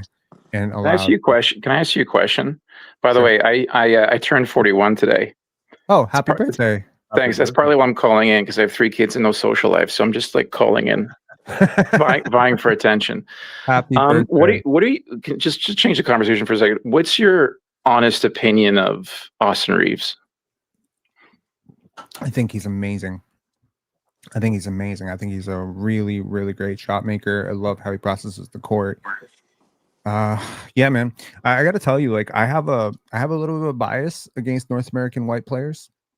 I've mentioned this before with Grady Dick. It's a little bit of a bias. Like, I kind of think they're all scrubs. Like, it's almost like I have Adam Morrison PTSD, you know, because I watched Adam Morrison at Gonzaga and I thought he was fantastic. Professor Pixel joins the show. Hey, Daryl, what's up? Yeah, so it takes a lot for me to get past that bias and be like, Cooper Flag is the man. And here I say Cooper Flag is the man. Can't hear anything. You can't hear anything? We can hear you. We can hear you just fine. Would you rather pay AR $35 million instead of IQ? Because I would. Like, holy, like, man, if we just Oh yeah. Easily. holy easy, like it's just damn, like it's frustrating that like AR might make 35 million or maybe a little bit more or maybe not, and you can tell like there's a clear gap between those two players. Oh my Oh, God, yeah. It's not a And gap. they're Okay, gonna no, make, and they're gonna I'm make, going to and be they're gonna real. make, Hang on. I'm going to be real for a second. So I'm 41 years old, right? And by the way, it's interesting, like when you're on that other podcast, because there's some older guys on there, and I grew up watching Sean Kemp, and I grew up watching Dennis Rodman. I grew up watching Hakeem Olajuwon. I grew up watching Shaq. I bought Shaq's video game, Shaq Fu. Okay. I grew up watching Vince Carter. Like, I grew up watching some of the greatest athletes I've ever seen in my life, like unreal human beings. And now I'm watching the NBA and I'm watching like these, and I hate to say this, and I'm allowed to say it because I'm a white guy. I'm watching like these fat white kids barrel down the lane and just draw fouls and make these like really erratic kind of like circus shots and like, oh, he's a great player. Like, this is it just on an entertainment level. And I know you're a basketball hardcore guy, Penn. Like you study the game, you appreciate the game, the strategy, you're a chess guy. I love that. And I'm like that too. But from an entertainment point of view, like I don't watch the NBA to watch Austin Reeves play. I just don't. Like, the same reason that like people when they watch Barcelona, they want to watch Messi play, not some scrub. You know what I'm saying? Like, but AR is not amazing scrub, human beings, not just the average. Okay. Oh, he's really clever. yeah, He's got a high IQ. Like, Okay, hang on. This is where anchoring bias comes in. So first of all, he's when not scrub. He's far from it. okay, First of all, I think you need to appreciate the fact that even though you did grow up watching some of the greatest athletes play, Larry Bird whipped their fucking ass. Okay. No, but Larry Bird was a their great ass. No. Larry Bird was a great athlete. People think he wasn't a bad athlete. He was a good athlete. He wasn't a terrible defender. People think, oh, he wasn't a terrible defender. That's completely untrue. Smart player. Like, he was a really smart player. Like, he was smart, but so was Austin Reeves. Austin Reeves was processing like everything at a super fast pace. Also, does balance not count? Like, Shea is not a freak athlete. He is not explosive like D Wade. He is not explosive like. But what is he? He's on balance all the time, right? That's good. It helps 6'6" as well. His like it helps to be 6'6". It helps to have big hands. But Gerald Green had all of that. Why does Gerald Green not great? Why did Quintel Woods not become great? I mean, I've watched some of the greatest athletes ever. I watched DeJuan Wagner, bro. I remember watching DeJuan Wagner in an open gym in Camden, New Jersey. There is no fucking way you could have told me DeJuan Wagner was not going to become a superstar. Watching him in high school, okay? I watched the dude put up 65 points in a gym, and there were like, I want to say 2,000 people watching him. There's no way. Lenny Cook was amazing in high school. I'm just going back to like my generation of just. I'm watching so young. I don't even know who those guys are. Sorry to interrupt, but yeah. DeJuan Wagner was a former lottery pick of the Cleveland Cavaliers the year before LeBron got there. I think he got drafted in 2002. So yeah, like he was the great hope. He was compared to Allen Iverson. He dropped 108 points once in a high school game. Charlie Villanueva. Luol Deng, we're high school kids, right? Like, I mean, again, I watched a lot of kids in high school, you know, when I was in high school. I was trying to pattern my game after this guy and that guy. I was trying to watch, you know, TJ Ford. I'm trying to tell you, like, at the end of the day, it doesn't matter. Like what you're talking about. Steve Nash was not super athlete. What is the difference between Steve Nash and Austin Reeves? Steve Nash was the first round pick. Steve Nash was look, and I hate to say this because he's Canadian. I love Shea. I absolutely love Shea. But there's a massive cohort of NBA fans that do not want to see him play another finals. Why? And the reason is that he has great balance. Shea's a master at balance. Those guys are casuals. They don't know. They're not. No, but here's the thing, man. Like I know, yeah, there is some of that, right? But like, I'm not ready to bow down to Austin Reeves because he put up 45 points and a bunch of like Hail Mary three. Like, you know, he hasn't earned the respect for all the calls that he got tonight. Like, full stop. I'm not saying he's not a good player. He's a good player, but I don't get up to watch the NBA to watch Austin Reeves. Like, I don't think anybody does. I think that's a fair. I think that's a fair statement. So here's a fair. You made a fair statement. Let me make a fair question. Who in today's game? The game we just watched is box office. Is Scotty box office? He's my favorite player. He's not box office. Is Brandon Ingram box office? He's not box office. No. LeBron is the only player who has any gravitas or pull at the box office, and he's 40. He's 4,000 years old. He's as old as you are, man. LeBron James is the breed of player that I think we look up to because it's like, oh my God, like these are superhumans, even though he's old as shit, but we still respect him. I don't look up to him. Yeah. I do. Why? LeBron, he's one of the highest IQ. The guy's a computer. Like he's unbelievable. It's LeBron James. Wait, are you just mad at like AR beat us and it wasn't LeBron? Like, are you just frustrated? It was like AR's night because I don't know. I feel like you know. No, but it's just like, you know, he got some soft calls, and I'm like, well, what are we watching? Like, this is the NBA. I'm not gonna lie. Jamal said I feel like we're. I said the shit NBA foul in always some has soft possessions. calls. I'll say like there's some calls that were questions for sure, but there's also some calls where I was like, yo, Jamal said, what are you doing? Like he was fouling him a little bit too. I'll give you another example. I'm going to really trigger Rob right now. I'll give you another example. Danny, the guy on Portland. It's the same type of thing. Like, yeah, high balance, but it's just guys who are barreling down the lane and trying to manufacture calls. They're not like. Why do you think Denny would trigger me? No, because I know that you like him.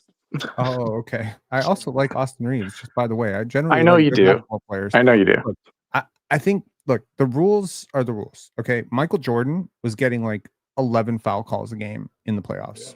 Okay. Like D Wade was getting a million calls. Allen Iverson got tons of calls. Kobe got tons of calls. If Vince Carter didn't get calls, it's because he didn't go into contact enough.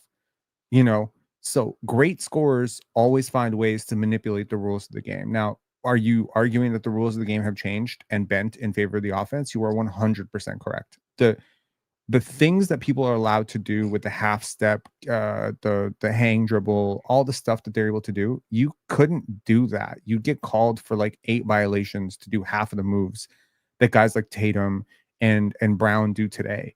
So yeah, the league expanded their rules. They've looked the other way on carries. It's almost egregious. Like almost how many games have you seen carry being called? In how many games do you see travel called? Yeah. Guys travel on every other possession. Scotty travels. It's almost you have to take 6 steps to get called for a travel. He does. Yeah. So Yeah. I mean, look, guys carry all the time. Brandon Ingram carries on every second play. Tonight he got called for it because he had an egregious carry. Like he basically just walked with the basketball. What I'm saying is Bob Cousy didn't get to do this. Yeah, but great players will be great in any era, no matter what the rules are. You know what I mean? Like Because they adjust to the rules. They figure out what the rules are. So they figure out, okay, well, exactly. But the greatness is the adaptability. Yeah, exactly. Like I'm sure if Austin Reed played under different rules, he'd still be a pretty good player. Like I have no doubt that what Austin Reeves does is scalable to every era. Yeah. I mean, like to the point that you're making, Recruiter Dude, if Austin Reeves played in the 90s, you'd be talking about former All-Star Austin Reeves. Well, it depends on what team he would play. But again, he's not a two-way player. Like, let's not forget, and I hate that expression, two-way player. I think every player should be a two-way player, but that's a conversation for another day. So he's not a two-way player. No, of course he's not a two-way player. Charles Barkley wasn't a two-way player. Did you like watching him play? I did like watching Charles Barkley play. He wasn't a two-way player. And Steve Nash wasn't. Was he a two-way player? You tell me. Was he a two-way player? He grabbed some rebounds, but like Austin Reeves also grabs rebounds. Austin Reeves had 5 rebounds today. He had more rebounds than Gabe Vincent. He had more rebounds than Rui Hachimura. Rui Hachimura is a waste of space. If he doesn't hit that final 3, we're wondering how the fuck a 6'8" super freak athlete like Rui Hachimura had 3 rebounds in 35 minutes, right? Okay, but we're not about to compare Austin Reeves rebounding to Charles Barkley, right? So we'll put that aside. But I understand the point you're making. But different positions. AR competes. The reason why he's not a good defender is just because of his size. That's it. He competes. You could see that. Okay. Austin Reeves is not small. That's the other thing. Like there's like this new type of player. I don't know if it's new. I might just be talking out of my ass, but there's like this small forward prototype, which is a big white guy who can shoot and basically like draw contact. It's like this Wagner thing. And it's interesting. And I'm not like disparaging any of this. What I'm saying is like these players are dominating the game, and I'm questioning like how is this possible? These are not great athletes. These are not like whoa. Because they're smart players. They are great athletes. They are. The way you're world. What are we defining talking about? athleticism is no. The way you're defining athleticism is, in my opinion, and again, I mean, no disrespect to you, I think it's extremely narrow. You're defining athleticism, and tell me if I'm wrong, because again, fair conversation. I'm not coming at you, but I think you're defining athleticism by speed, vert, bounce, twitch. But that's not all athleticism is, because there's plenty of guys who are twitchy, but they can't jump the second time. Who's the best athlete on the Raptors? For you, your eye test. Functionally, who's the best athlete on the Raptors? Probably Shed. Interesting. He is the fastest. So yes, you're leaning towards twitch. I could make a very strong argument for Jonathan Mobo or Ochai Agbaji as well. Right, who should be playing more, by the way. The 905 have been killing it. Like we have to start covering this team more. Like they're unbelievable. I watched yesterday's game. Jonathan Mobo was brilliant. Yeah, he was brilliant. If he figures it out at some point, that could be good. Still going to be a weird positional fit, but nevertheless, I don't think you're giving enough credit to how much balance, hand-eye coordination, and proprioception come into the equation of athleticism. I don't think you're giving enough. I think you're thinking about how fast you go. I don't think you're thinking enough about how fast you stop. Austin Reeves draws a million fouls because he stops on a dime and he can go on a dime. He may not get there. He may not be able to beat you in a wind sprint. He may not be able to beat like an average high school, D1 prospect in a wind sprint. But I guarantee you, he is going to stop on that line more accurately than that other guy. And this is trained. Fred VanVleet wasn't a great athlete, was he? No, but he is an extremely good athlete. Fred VanVleet is always balanced. This is actually training. This comes down to training. You can train this. I think and again, I'm with you. I watched Michael Jordan. I watched Kobe Bryant. I watched Kobe is maybe not in the right realm of athlete that we're talking about, but I watched Michael Jordan. I watched Sean Kemp. I watched all the athletes you're talking about. I watched Blake Griffin. I watched all these guys. I can tell you that for me, I wasn't a super athlete, but watching what Austin Reeves is doing, watching what Con Knipple is doing, watching what Fred VanVleet did, watching what even Jamal Shedd's doing, like, to be honest, I think a lot of people watching what TJ McConnell's doing, watching what people who don't have necessarily the greatest gifts are able to do by training. That's a lot of white they guys have. you just listed there. Oh yes, because I am white. That's why. So I mean, again, look, I grew up in a world where if you were the white guy who couldn't jump out of the gym, which is like most white guys, white men can't jump, you stood in the corner and you shot threes. You were not doing what Austin Reeves is doing. You weren't the hot sauce handle guy. You weren't trying to break guys off the dribble. That was what Allen Iverson did. That's why I think Jason Williams was so revolutionary, because it's like, Jason Williams, is he white? Like, holy shit.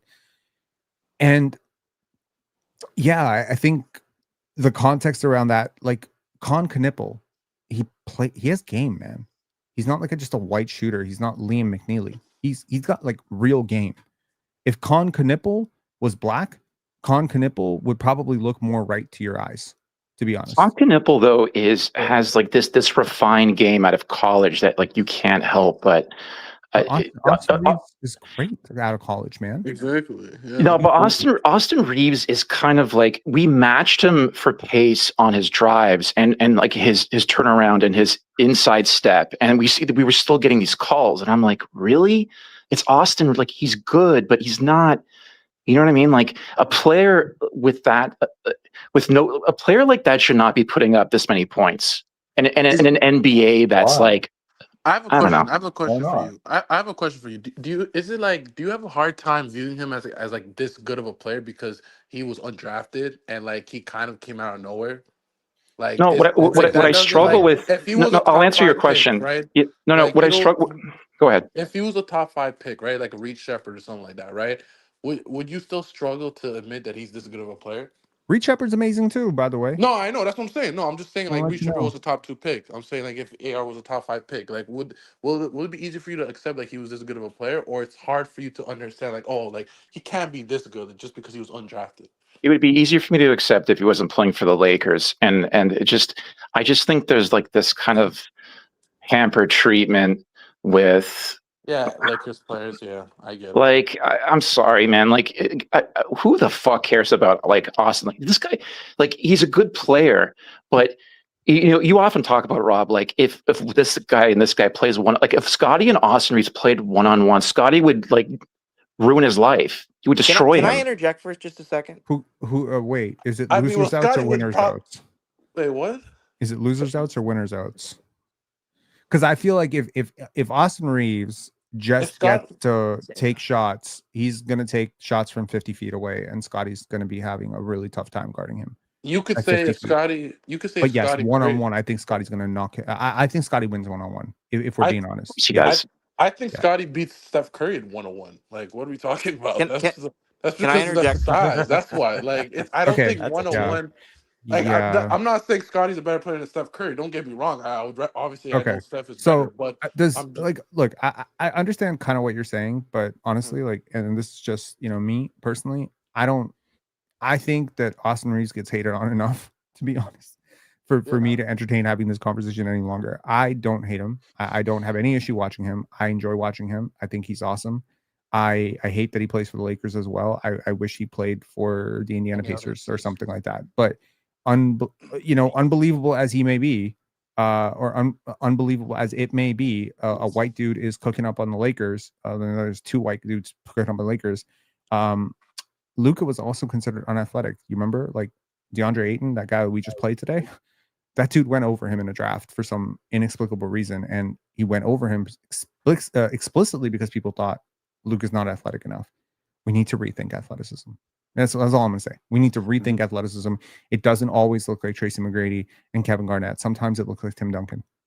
So yeah. Can I interject one thing last about Austin Reeves? I was watching the game tonight, and the broadcast on Sportsnet showed the jump each year that Austin Reeves has taken, and it kind of was similar to when you looked at Pascal Siakam's progression season for season as he was starting to get better. So I think looking at Austin Reeves through the view of like how we looked at him through his first or second year, that's not who he is anymore. He's just a way better player. He is. And that's why I said anchoring bias, because again, like the game has changed. And while I agree with Recruiter Dude's overall point that the game has been bent a little bit to favor skill, I don't think that disproportionately, I don't think that makes it harder for guys who are athletic. I think if you're athletic, then you should get more skilled and dominate the game. Some of the best players playing today are super athletes too. Giannis is great. He's a freak athlete. LeBron was great up until 2 years ago. He's a freak athlete, right? But it has leveled out the playing field for guys like Luka, Cade, Austin Reeves, guys like this, Devin Booker, none of whom are freakish athletes. But let's not forget that we did have Dražen Petrovic. We did have, Larry Bird. We did have Reggie Miller. We did have a ton of guys. Sam Cassell. None of these guys were twitchy necessarily. Daryl, what's up, man? Hey, how's it going? Not bad. Having this interesting conversation. I was gonna say this Austin Reeves conversation. I think it's interesting. Actually, it's kind of an interesting mirror because like in the chat, like an hour ago, people were saying that, man, the Raptors should never have lost this game to a bunch of scrubs on the Lakers and a bunch of role players on there. And I was like, you know what this is? This is how, like, we're viewing Austin Reeves and the Lakers the way that the American media views the Raptors. And it's so ironic because I really believe that the Lakers are a really good team. They're second in the West. The West, second. They're better than Houston. They're better than Denver. They're better than, they're half a game up only, but still, like, by record, they're better than everybody except the Oklahoma City Thunder. You could make an argument they're the second best team in the entire league. And people are saying, oh, it's because of Luka. It's not. Because if it was just all Luka, then why weren't the Mavs the second best player in the league ever since he came in? Like, come on, man. The Lakers are a really solid team, and I'm not crashing out about this loss. I'm really not. Like, there are so many good takeaways from this, and so we lost to the potentially the second best team in the entire league. So well. I mean, on to the next one. So here's a question for you. Would you be surprised if this team went in tomorrow to Boston and lost by 35? Would you be surprised? You mean who? Like the Raptors? The Lakers. No, the Lakers. Oh, the Lakers. Boston tomorrow. No, I wouldn't. I wouldn't be surprised either. Shocked. And here's the thing: anyone can beat anyone. Last night, and again, this is why a lot of people will actually say, like, Rob, why are you on the panel? Why are you on Player's Choice? One of the best things about being on Player's Choice is I do have to watch the entire league. It forces me to watch every game I can, and that is deepening my understanding of basketball. So even though sometimes I'll get slings and arrows or whatever, I don't really care about it, because overall I know that my basketball mind is like giving birth to millions of new ideas every single month. And I believe when I listen to other Raptors content creators, not putting anyone on blast, they don't have insight on these players. They don't know where Rui Hachimura went to college because they don't cover the draft, and they don't know how good AR-15 is because they don't watch Laker games. They only watch Raptor games. So I'd like to think that I'm giving something different with Pinsire Basketball, which is a Raptors-focused channel that actually watches all the other teams that you're going to play, which means a Pinsire Basketball viewer is going to have a way deeper understanding of the regression of Marcus Smart, the regression of LeBron James, and the ascent potentially of Con Knippel, and maybe the holes of LaMelo Ball and Miles Bridges. And how many times did we talk about Ryan Cockbrenner on this channel and Sion James on this channel with our draft coverage? Again, when I listen to this channel and occasionally go over and listen to the other channel. And I listen to them and how they talk about the players on the other teams. Like, we just lost to a whole bunch of bums. I can't believe this Sion James. Where did he come from? I'm like, bitch, he came from Duke. He didn't come like he didn't come from Western Michigan. You fucking, I want to get canceled. He didn't just come from nowhere. He wasn't a one and done. Like he was a known commodity. Ryan Kalkbrenner, where did he come from? Creighton, dumbass. He won multiple defensive players of the year. Like knowing about the draft. And again, it just comes down to knowledge, and I pride knowledge very much. I value it. Like to me, it's currency. And I think part of that, it comes down to like, you know, having my grandparents be like a huge part of my raising me. They always used to say, oh, your generation doesn't value books. We used to thirst. We used to thirst for like every new book. We used to thirst for newspapers. We used to thirst for anything we could read, but your generation doesn't care about. And it got me thinking. I'm like, man, knowledge really is power. Knowing more than other people is actually quite beneficial to understanding projections and stuff like that. So anyways, self-congratulatory, you know, aside, you know, sort of like a long-winded way of saying I know better than other Raptors podcasters and 33 people here, even though I am sometimes unlikable and condescending. I promise you, you're better informed listening to me than other people. That being said, yes, the Lakers are a good team. Yeah. Yes. Yeah. They And won really for a reason. the biggest reason why, if anything upsets me about the loss, is this would have been such an amazing moment to solidify the Raptors' realness in the United States, in the media market, around in NBA circles. People around the NBA would have been like, they beat the Lakers. Okay, this team is for real.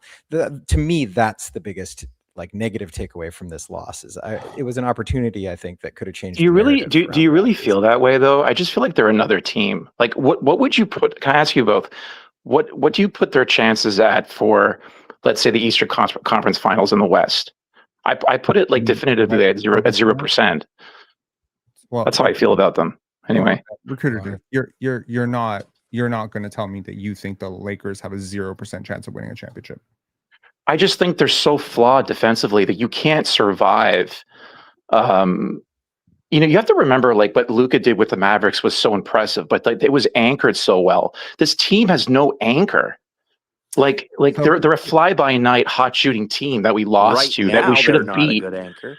Well, hold on. In fairness, they are not fully healthy.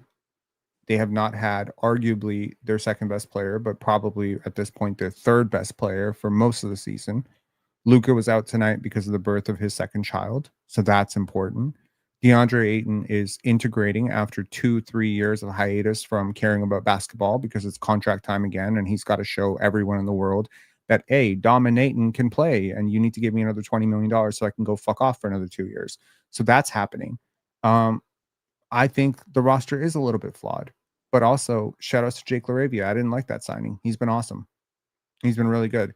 This is a team that has won without LeBron. Like that 15-2 record, 15-5 record. They are now 16-5, and they play in the Western Conference.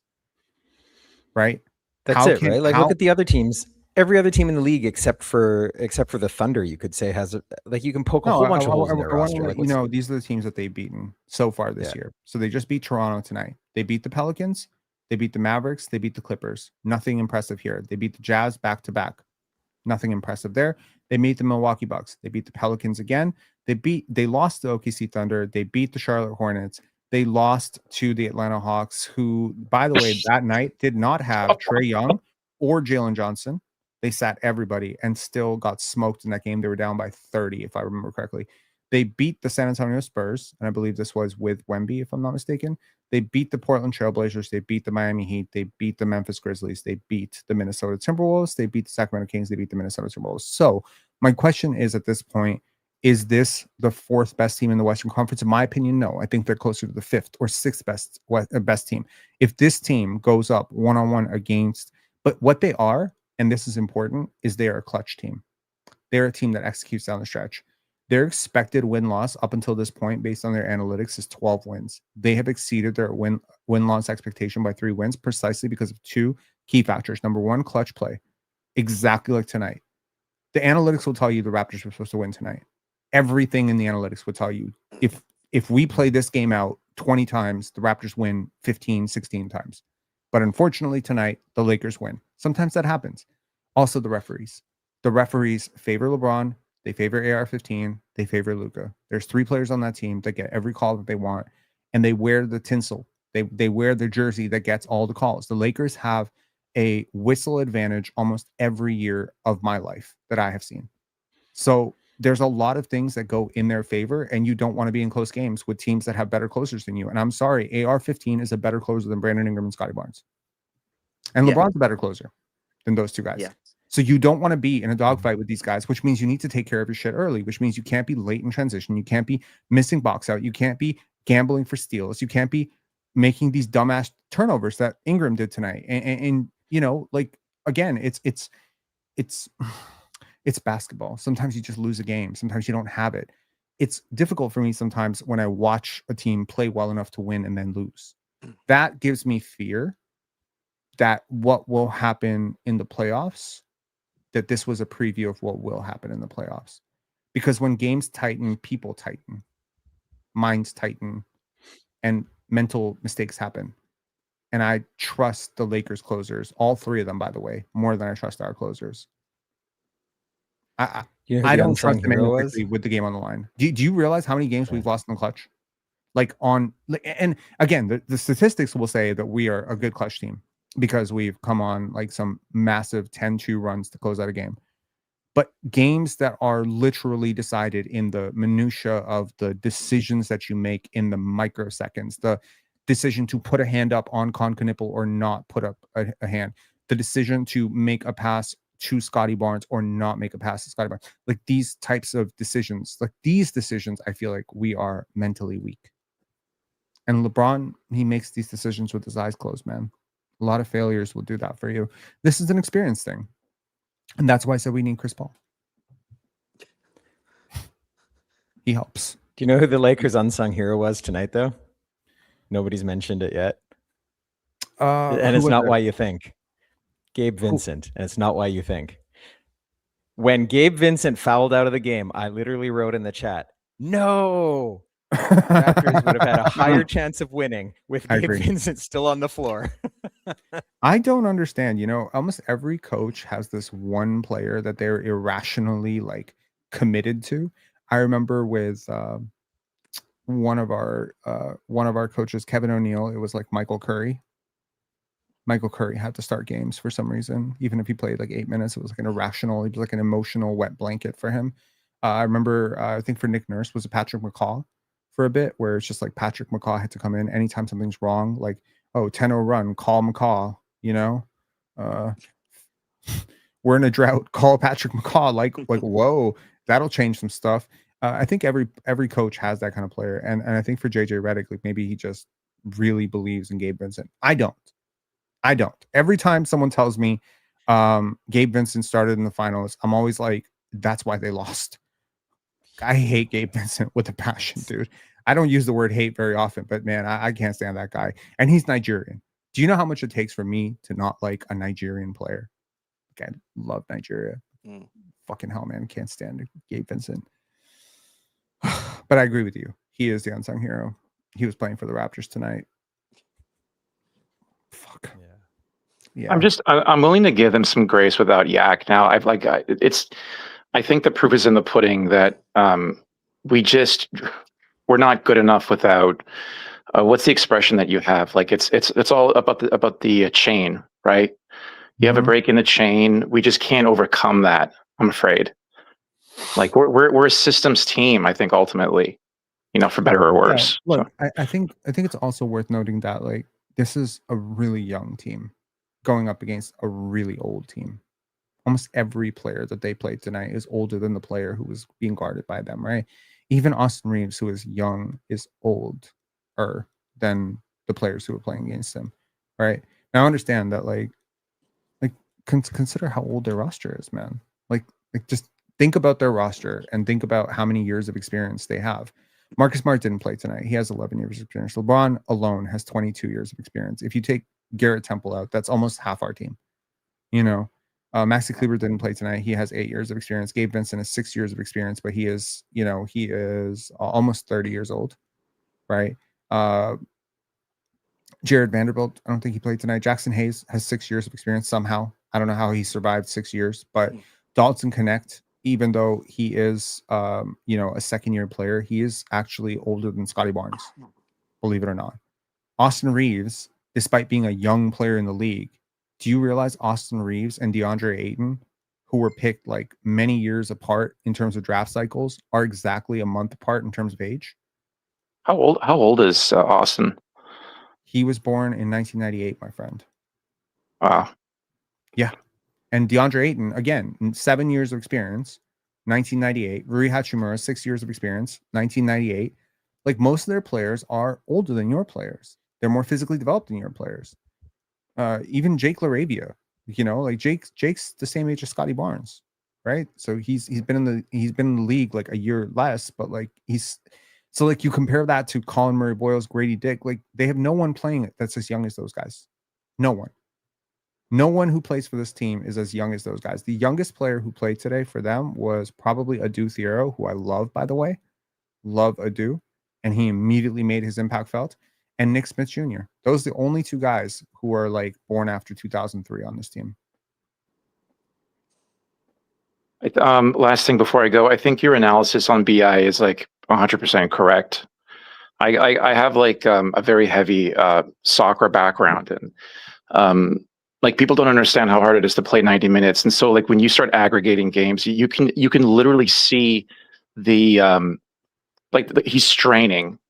Yeah, he's straining like a great deal, and I think, and then you also noted his. I think he's putting a lot of pressure on himself right now, and I always expected him that he was going to have to be like treated like not like a Kawhi situation, like not to that extreme, but they're going to have to kind of preserve him a little bit and be very strategic. Sure. Yeah. Like, I think it just kind of comes down to this idea that, look, Brandon Ingram is not what Raptor fans think he is. Some Raptor fans think he is. He is what I think he is, which is a really, really talented scorer who makes life a lot easier for people. There's a lot of those players in the league. He's not singular. He is not special. He's not like, oh, that's Brandon Ingram. That's a one of one. No, there's like 8, 9, 10, 15, 20 guys that are not superstars that could do something similar for you. I think, if I'm being honest, Malik Monk is close. Malik's not anywhere near the status of BI because he's not as big. He doesn't put up the same numbers. He wasn't an all-star. But in terms of like actual gravity of dribble, pass, shoot, able to create shots, hit shots over double teams, it's close. It's close. De'Aaron Fox, like that. There's plenty of isolation scorers in the league. Zach LaVine is like that, right? You're not bending your offense to Zach LaVine, right? Like the Bulls tried that. I think the Miami Heat are a perfect example for the Raptors to follow. They have multi-time All-Stars in Bam Adebayo and Tyler Hero. They have a borderline All-Star who is playing his back-to-back All-Star-ish season in Norman Powell. And yet they openly acknowledge we don't have any one singular player like that. And so they play this very egalitarian style of basketball where anyone can kind of get it going. And it's unlocked all sorts of advantages. The Raptors need to take a clue. Now, I think we can all agree that Bam is an amazing player.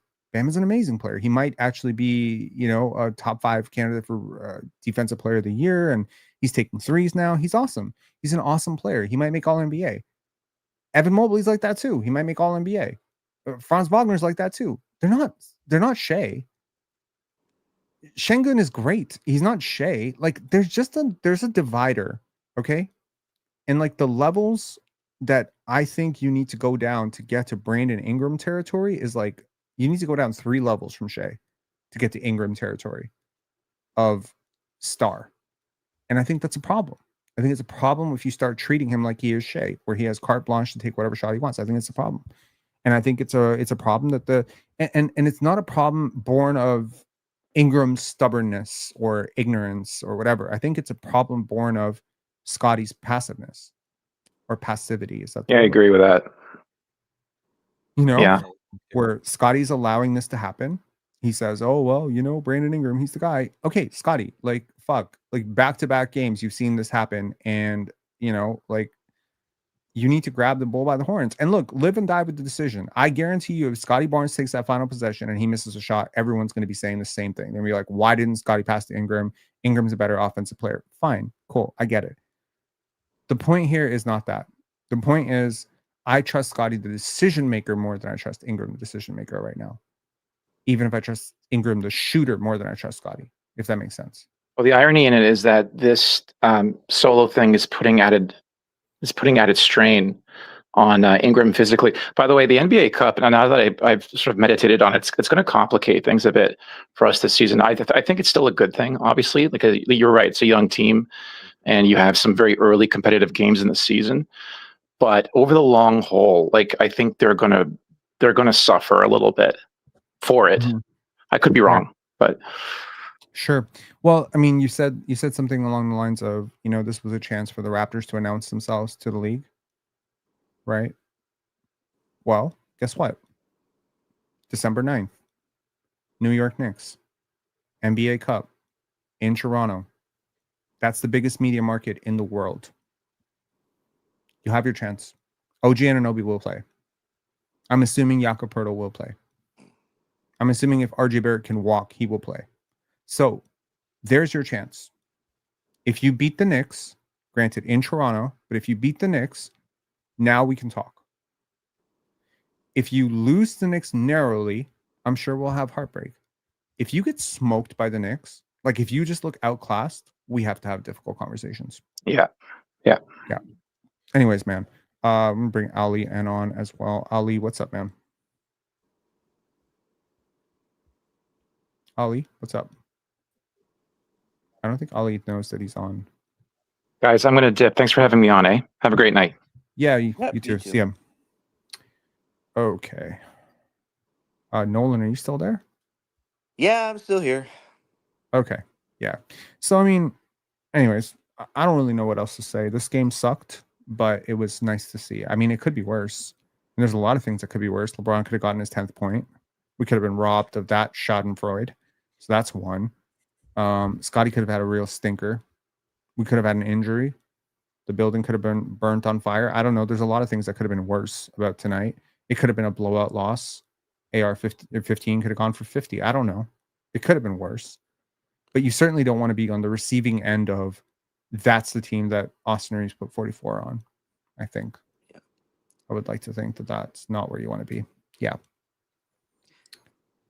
The tough part about tonight is watching like some of the things Ingram was doing. Yes, there were a lot of times where, and there are still a lot of times like in other games where Ingram will go ISO ball and he'll try to shoot over two defenders and it's a bad shot. Whether it goes in or not, it's a bad shot. But there were glimpses tonight that I saw, and Ingram had 7 assists tonight. I think that went under the radar a little bit. But there are times where Ingram is working within the flow of the offense and it works. Sure. But then at the end of the game, fourth quarter, it for some reason he just forgets that that's something that he can do, and he just goes to shooting over two defenders, and it's just not an effective way to win a basketball game. It just isn't. What if? Okay, Daryl, I'm actually curious what you think of this. Yeah. When you listen to Bobby Webster talk, when you consider the contracts that this team has handed out, are you starting to get a feeling that it's him? I feel like this is a very leading question, so I apologize. But like, I feel like I'm leading the witness here too much. So let me refrain from doing that. And let me just ask you, between the nice guy personalities that we have between Scotty, Darko, Darko, Bobby, are we always going to be vulnerable to somebody with a stronger personality taking over? Yeah, I totally see what you're saying. Yeah, I think so. Because it happened with Dennis. That's the feeling I get. Yeah. It happened with Dennis. It happened with, it happened with Pascal and Fred. It's like, why is it that it's not going to happen with Ime Udoka? I'll tell you that right now, right? No chance. Or Not a Spo. chance. Like, come on. Right. And so I think it just kind of comes back to that idea of like, is Darko willing to have that tough conversation and say it bluntly?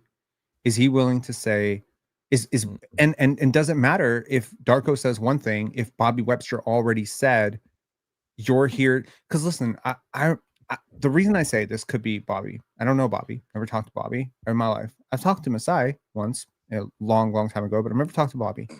Hello and Welcome has talked to Bobby Webster. I have not talked to Bobby Webster, but I have caught him on 2 different occasions comparing Brandon Ingram to Kawhi Leonard. And every time my ears perked up and I said, I hope he's saying that to be nice. Because this better not be this. This better not be how he actually feels about this. And it would seem maybe that when negotiating the contract, bringing him here, maybe there was some element of like, listen, like we're terrible at taking shots in the clutch. You're amazing at taking shots in the clutch. And that's why we brought you here. And so now we're sort of ripping Ingram for just doing what he's been told is his job. Well, that's it. I was going to bring up that very point. I was totally going to bring up that very point because that's why I'm actually a little bit careful about what I say about him myself, because I have been on record saying like, this is the guy we need. And now that he's doing the things that he does, like sometimes it's going to be great. Sometimes it's not going to be great. And it's going to average out in the end. So it's like, if we crash out every time that he's going through a slump or like, and another thing is he's not being selfish. And this is what I mean by that. He's not being selfish because there's a difference between stat farming and trying to take accountability and responsibility for another teammate, RJ Barrett, being out. He's trying to shoulder the loads of 2 players. You can tell he's trying to make up for the offense that has been lost by RJ, and he's doing it for the team. He's not trying to stat pad. So he's completely being unselfish, but that's a totally different kind of unselfishness. So I'm a little bit careful about trashing BI. I think that when the team is healthy, when Yak and RJ are back, especially on offense, I think BI is going to settle back down and he's going to become way more efficient again, like what we saw at the first 12, 13 games of the season. I really think that it was that last winning shot that he took that there's a couple of things. 2 words got stuck in his head. All-star. It got stuck in his head. Yeah. And again, I don't think that he's doing it because he wants to be selfish, but he sees that this is what Bobby Webster and the front office promised me. This is what Darko talked to me about when I first arrived here, is they're going to make me an all-star again. They want me to play my game. I'm here because Toronto didn't have a player like me before. And that's all he's doing. So I'm going to be gentle with him, but that's why. It's not because I don't have any criticisms with his play. I obviously, if I rank out his career in terms of per 100 possessions, right? This is the healthiest season he's had in ages. So to touch wood so far. In terms of 3-point percentage, it's his second lowest. But other than 3-point percentage, it's his second highest 2-point percentage. It's middle of the pack effective field goal percentage. It is middle of the pack in terms of free throw attempts. Middle of the pack in terms of free throw percentage. It's among the higher rebound seasons. It's one of the lowest assist seasons, the highest steal season, among the middle of the pack block seasons, and among the higher end of the turnovers. So we're getting the lower end of the turnovers and the lower end of the assists and the higher end of the turnovers, and the most egalitarian, sophisticated offense. He's clearly struggling. But if you look at his field goal attempts per 100 possessions, he's down mega. This is lower than every season in New Orleans per 100 possessions, right? Free throw attempts are lower than almost all but one New Orleans season, right? What's interesting is if you look at his analytics, they're lower than all his New Orleans seasons as well. In terms of boxes minus, this is his lowest season. In terms of win shares per 48, again, apart from one dreaded season last year in New Orleans where he was awful, in terms of getting win shares, every season he had in New Orleans was better, including the All-Star season, right? The turnover percentage is, as I mentioned, among the highest. So right now, there's a version of me that's like, okay, if this is the BI we have for the rest of the season, we're fucked. No offense. Like, we're fucked. Like, just paid 3 years and he has a team option. Sorry, he has a player option on that 3rd year. So we are fucked because this is not a useful use of $40 million a year, if that's what you're going to get. If he's building into this, like Pascal Siakam, right? Do you remember like Pascal Siakam struggled majorly with Darko initially, right? But he turned it around eventually. Ingram is so much more talented than RJ Barrett, in my opinion. He's so much more talented than a lot of guys on this team. I think offensively, if I'm just looking at it from the perspective of just talent, like he probably has more scoring talent naturally than Scotty Barnes. I wish Scotty Barnes could do some of the stuff that Brandon Ingram can do. I know the gap there. So if he does figure out his place in the offense and his three starts hitting, I think it's fine. It will be fine, you know. But I think it's okay to acknowledge right now that some of his decision making has been awful. The real question is we like when we talk about like the Raptors making moves, we do talk about the idea of moving RJ for pieces that fit better. However, when RJ's on the floor, it allows Ingram to be off ball more and not be so ball dominant, and it makes him a more effective player for the Raptors. So if you move a guy like RJ for pieces that aren't as ball dominant for like role players, that means Ingram's probably going to have the ball more like he is right now. And this might continue if that happens. So part of me wants to trade RJ, but the other part of me is like, if we do, then this kind of trend of Ingram doing this might continue. I think the better teams you face in the playoffs will understand, and the deeper you get into playoff series, I don't know if you've noticed, but like every single time James Harden gets into a game 6 or game 7, his game falls apart because teams figure him out, right? There's a rhythm to James Harden, and once you played against him 4 or 5 times in a 2-week span, you start to figure out like, oh, that's the pep move, that's the reaction. Okay. Davion Mitchell's such a good defender precisely because he studies every single, possession that a player plays.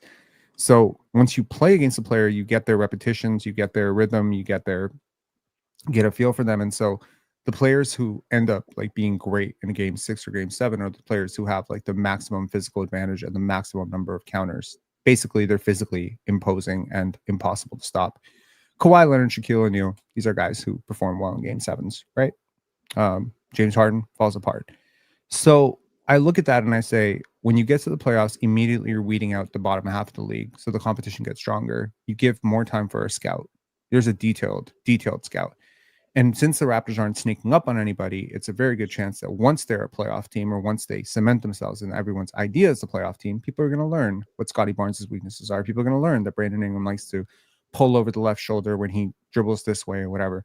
That Ingram is less likely to pass going left and going right, et cetera, et cetera, et cetera. And all this data and all of this tracking data that we're going to find is going to make every single player have to lean in more into Darko's offense, not less.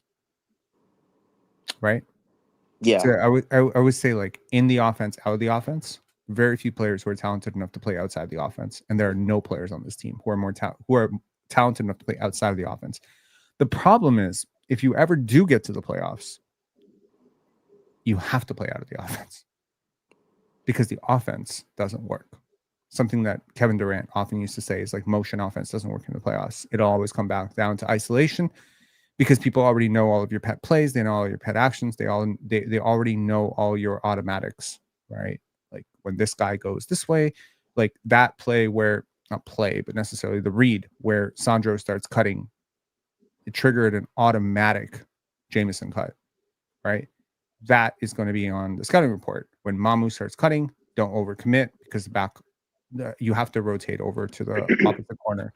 So what I'm saying is like at some point you're going to need an isolation score because the offense is going to get bogged down and the options are going to get taken away and you're going to get later into the clock and you're not going to have transition. And if this team's offensive process is throw the ball to Ingram, you're done. Yeah. Because I don't think Donovan Mitchell is good enough to do this. And he's so good. Right? I had trepidations about Luka being able to do this earlier in his career. I'm like, oh, if you play helio ball, I don't think Cade can do this. So that's why teams need to very often, right?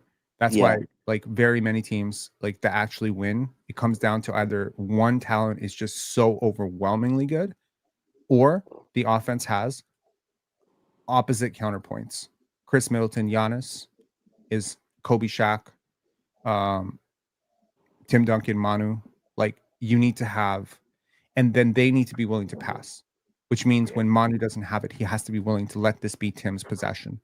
And what I'm seeing on this team is there is a predetermination on whose chance this is. This is a BI's possession.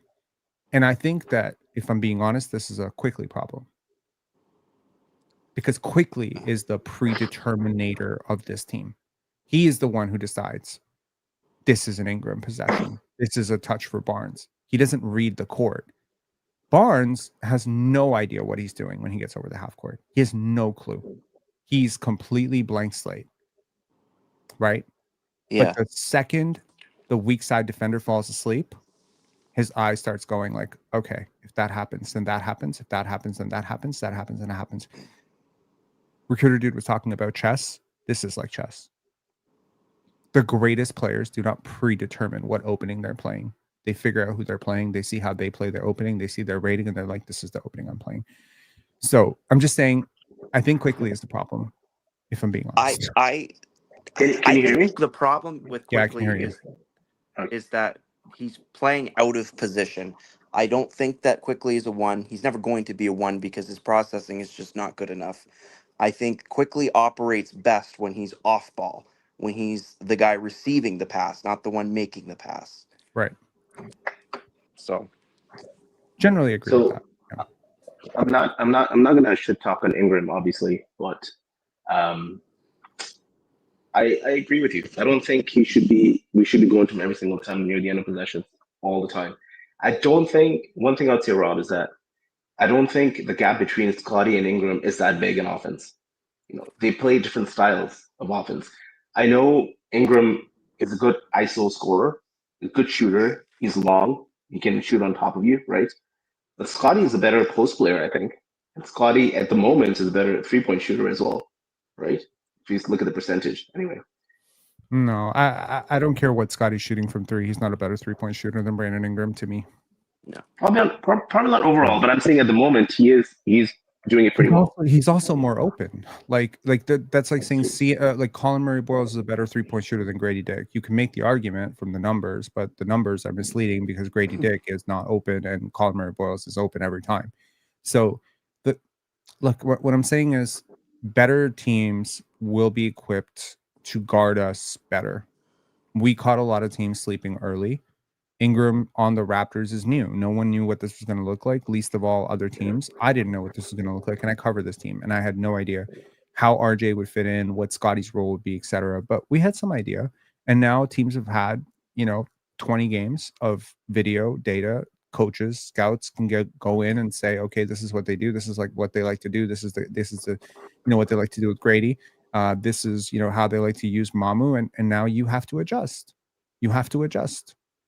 And again, this is why it helps to have a real superstar, because you can't adjust the superstars. That's why they're superstars. You can't adjust to Shaq. What's the adjustment? And Ingram is not that. That's the point. We're paying a lot of people a lot of money who are probably not as good as their contract suggests. But the problem, okay, look, I don't want to become toxic here and blame everybody. Okay, I've pointed some blame to Darko. I've pointed some blame to Bobby Webster. You've got some background noise. You mind muting yourself? Yeah, I think it's you. Is it you? Yes, it was you. Yes. Yeah, there was some weird noise going on. Well, am I crazy, Daryl?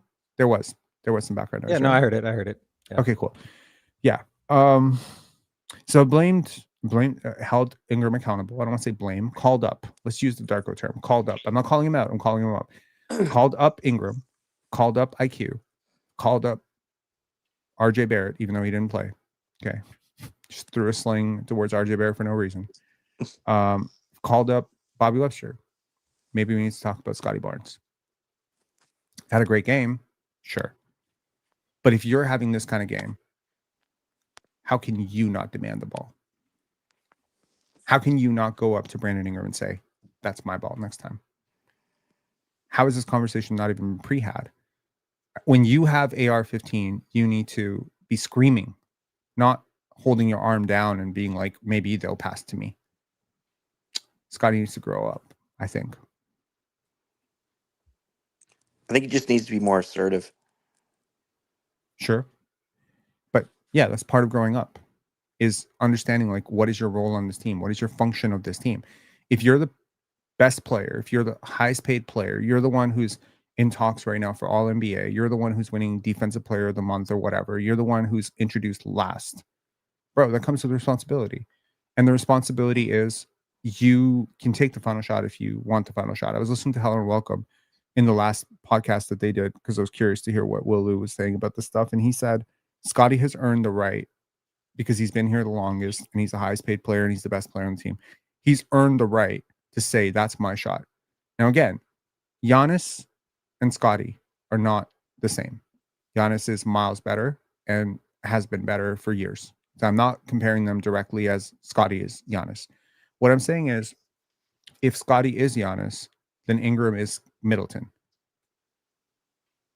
Middleton does not have a right to look off of Giannis. The first option must always go to the first option, is my point. And then from there, we can go further. And if your first option is not naturally selfish, then your second option will always find the opening. But it comes down to, and I've said this before, and I've said this to Brian too, the most selfish thing you can do as a basketball player is be passive. You have Austin Reeves. There's no excuse not to get the ball. I don't care who didn't throw you the ball. You have to get the ball. Seal. And you know what? I'll actually give you a tip. Not a tip. I mean, this is just an inside hack. I had a big that I played with that I despised. And he's going to find out like today that I'm just talking shit about him. I used to hate this guy. Like, we got into a scrap once. He said, I asked him, I'm like, what the fuck's your problem? He's like, oh, you know, backup point guard. I like the backup point guard more than I like you. I don't like your fucking face. I'm like, okay, cool. That's nice. You coach's pet, blah, blah, blah, blah, blah. But his bigger issue was that I didn't get him the ball enough. I wasn't a good enough entry passer for him. So he told me point blank, he's like, the next time I'm down low and you don't get me the ball, I'm picking up a foul or getting 3 in the key. So if you don't get me the ball, we're turning the ball over as a team. Are you willing to do that? Dude, I gotta tell you, I looked for him a lot more after he did that to me.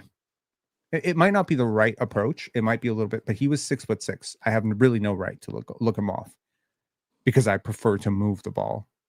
So I think Scotty has to do a similar thing. Go into the locker room, crash out, and say, fuck you guys. We're supposed to win this game. I'm not trying to be toxic here, but the next time I have AR-15 in there and I got my arms up and you don't find me the ball, I'm just going to throw him over and I'm going to get a fucking technical foul. You know, like, it's not like good teams are not kumbaya, man. Good teams sometimes throw fists. They throw shit on the wall sometimes. If you want to be good, it can't all be like nice guy vibes. You need an asshole sometimes. Well, there's a right way of doing things. Like, Scott, I've noticed something that when Scotty, okay, like today in the first quarter, there were a couple of times when the camera was showing the Raptors coming down into the offensive zone, and I was counting the players, and I only saw 4 red jerseys, and I was like, "What? Where on earth is Scotty?" And then near the end of the shot clock, you might see him kind of creep in. It's like he was hanging out at the center line. And then as soon as the Raptors missed the shot, he'd sprint back on defense, you know. Now, the Raptors are not going to be looking for him if he's at the center line. They're going to be looking for the guys that are looking to score. But in the third quarter, when he was going on that run all by himself, suddenly the team was looking for him. So I don't think he needs, like, if he's hanging back and if he's not being assertive and he's going up to guys and demanding the ball, they're going to resent him. They're going to be like, why? Why should we give you the ball? If he is showing with his actions that he is trying to take over the game, he doesn't even need to say a word. They're going to find him. And if he does say a word, if he's doing that and then somebody looks off him and he's like, hey, come on, man. Like, I put this team on my back. Give me the ball. Like, players are not going to resent him. They're going to be, oh yeah, shoot, my bad, you know? So there's a way of doing it. Like, you don't have to be an a-hole. You just have to lead by example and vocal. So I think too many people are just like, you need to speak up more. No, it's not just that. It's way more nuanced than that, I think. And Scotty is fully capable. Like, we know his personality. He's a guy that can and will say stuff. And he's a guy that can and will show stuff.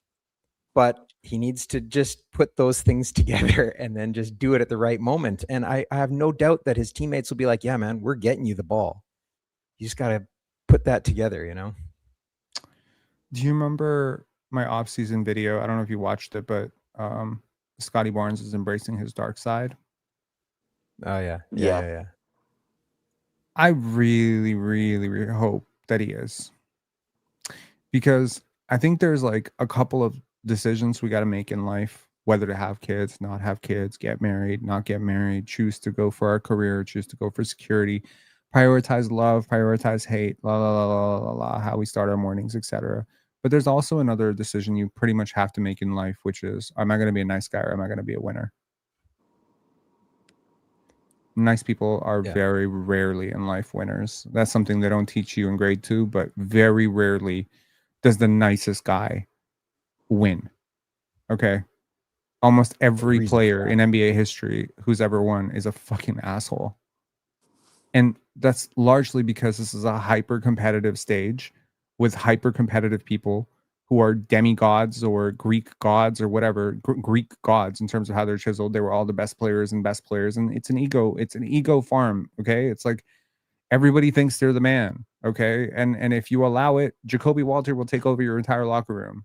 If there's enough ineffectual leaders in place and weak leaders in place, I'm sure timid, nice Jacoby, from Texas, humble, kind, God-fearing, would probably take over the offense. Look, I think the best leaders on this team probably naturally are Scotty and Jamal. But contracts dictate a lot of stuff. Seniority, years and the thing. People are always thinking like, oh, I don't want to step on their toes. DeMar and Kyle were naturally better leaders than Rudy Gay, but they deferred to Rudy Gay. Why? Why did they defer to Rudy Gay? Because he was a higher pick than them, because he was taller than them, he was a little bit older than them. He'd already established himself when they were still role players. He was paid a little bit more than them. Is that the pecking order thing that we talk about with the bullshit? But you remove him, they take over because there's nobody to defer to anymore, right? So I don't know, man. I think with Scotty, like, he has to know how good he is at this point. If he's talking about winning MVPs, if he's talking about being all NBA, he has to know how good he is. What will it take for him to find out how good he is? Time. I think time. We don't, this. I hate to quote Fred VanVleet, but he said sometimes we don't give time. I hate it because he's right. We don't. Scottie Barnes is a 24-year-old kid. He, man. Okay, fine. 24-year-old man. And he has played with several all-stars. And he has deferred to all of them. Every one of them. Is there an imposter syndrome going on here of like, yeah, I deferred to Cade in high school. I deferred to De'Ron in high school at times as well. Right? I'm just happy to let other people be happy. But if you want to be happy, take over. There's that. Do you ever watch that movie Varsity Blues with James Vanderbeek? Such a stupid movie, but also rest in peace, Paul Walker. Kind of like interesting where Bud Kilmer, the guy, John Voight's character, said like winners want the ball. You want to be a winner, you got to want the ball. That really stuck with me. I watched that when I was a kid, like in the 90s, and it always stuck with me. I'm like, I never wanted the ball. I never wanted the ball. My mind would start dancing through all the ways that I was going to let everyone down if I fucked up. And the first time I got the ball, I dribbled it off my foot and it went out of bounds. And I was like, never again. I always wanted to pass. I never wanted to be the person with the game on the line. That's a different mindset feel, personally. Now I always want the ball. I'm selfish as hell now. Now I'm just like, give me the fucking ball. I know best. But when I was a kid, I didn't want the ball at all. I don't know. On the panel, you always want the ball. On the panel, it's like one on 5. ISO, left wing. I know best. Yeah, I do. Yeah. Anyways, this was a tough loss, man. Any final thoughts from either of you guys? No, man, I gotta bounce. I got work to do. Yes. So good time to end it for me. Extremely scenic background. Yeah. This is my classroom. This is literally my classroom where I teach. Oh, That's like such a nice classroom. yeah. It's awesome. There's a bedroom on the other side of this wall here, and I can just go take a nap. Like it's got a real bed in it. What? Yeah.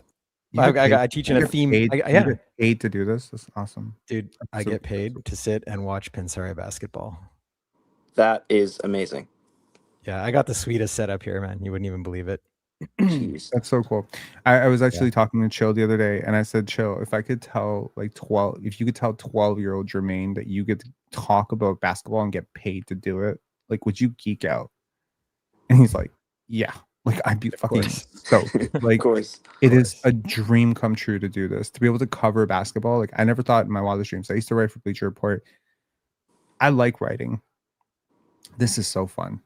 This is so fun to be able to do this and chat and stuff. So yeah. Anyways, guys, thanks a lot for calling in. Appreciate you guys. Yeah, no problem. Yeah, see you next time. Okay, we're gonna bring out Ali and Tetrahedron. It's getting super late, guys. We are 2 hours and 30 minutes into this live. So 5 minutes is what we're given. Any final thoughts, guys?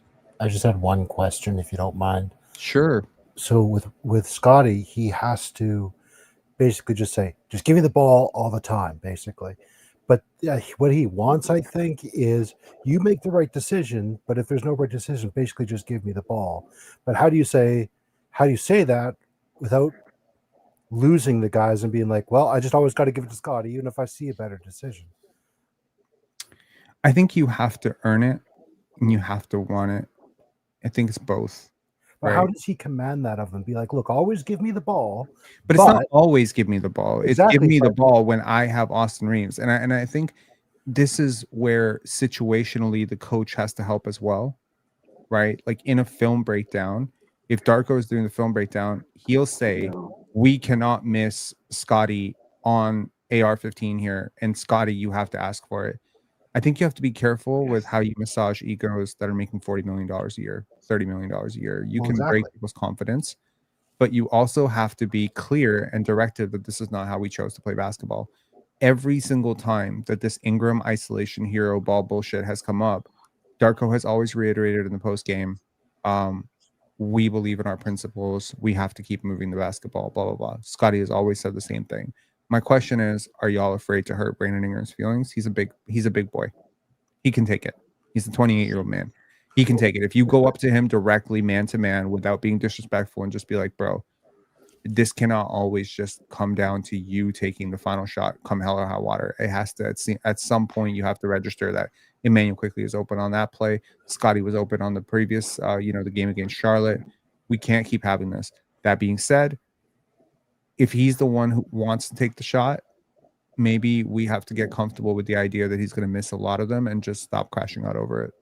I agree with you that Ingram can take it, and he has to be talked to essentially to some extent, and he'll be fine with it, I'm sure. It's that if Scotty just sort of walks in the locker room and just give me the ball, basically, it's all the other guys that are, especially the younger guys, just like, well, I thought I saw a better thing, but I just always got to give the ball to Scotty. It's like, how do you be like give them that message? Like you have Ingram to invite the ball. Sorry, Ali, I think you have background noise again for some reason. Are you in a place where there is background noise? Okay, sorry, Ali, I'm not trying to be rude. I have to drop you. Yeah, sorry, that happened twice. Yeah, look, Jokic, Luka, these guys are on a different stratosphere than Scotty. Let's not compare them. There are way better players. Okay. But Jokic demands the ball because he knows that when he gets the ball, he will make the right play. And he has proven over some period of time with his teammates, they know to get him the ball.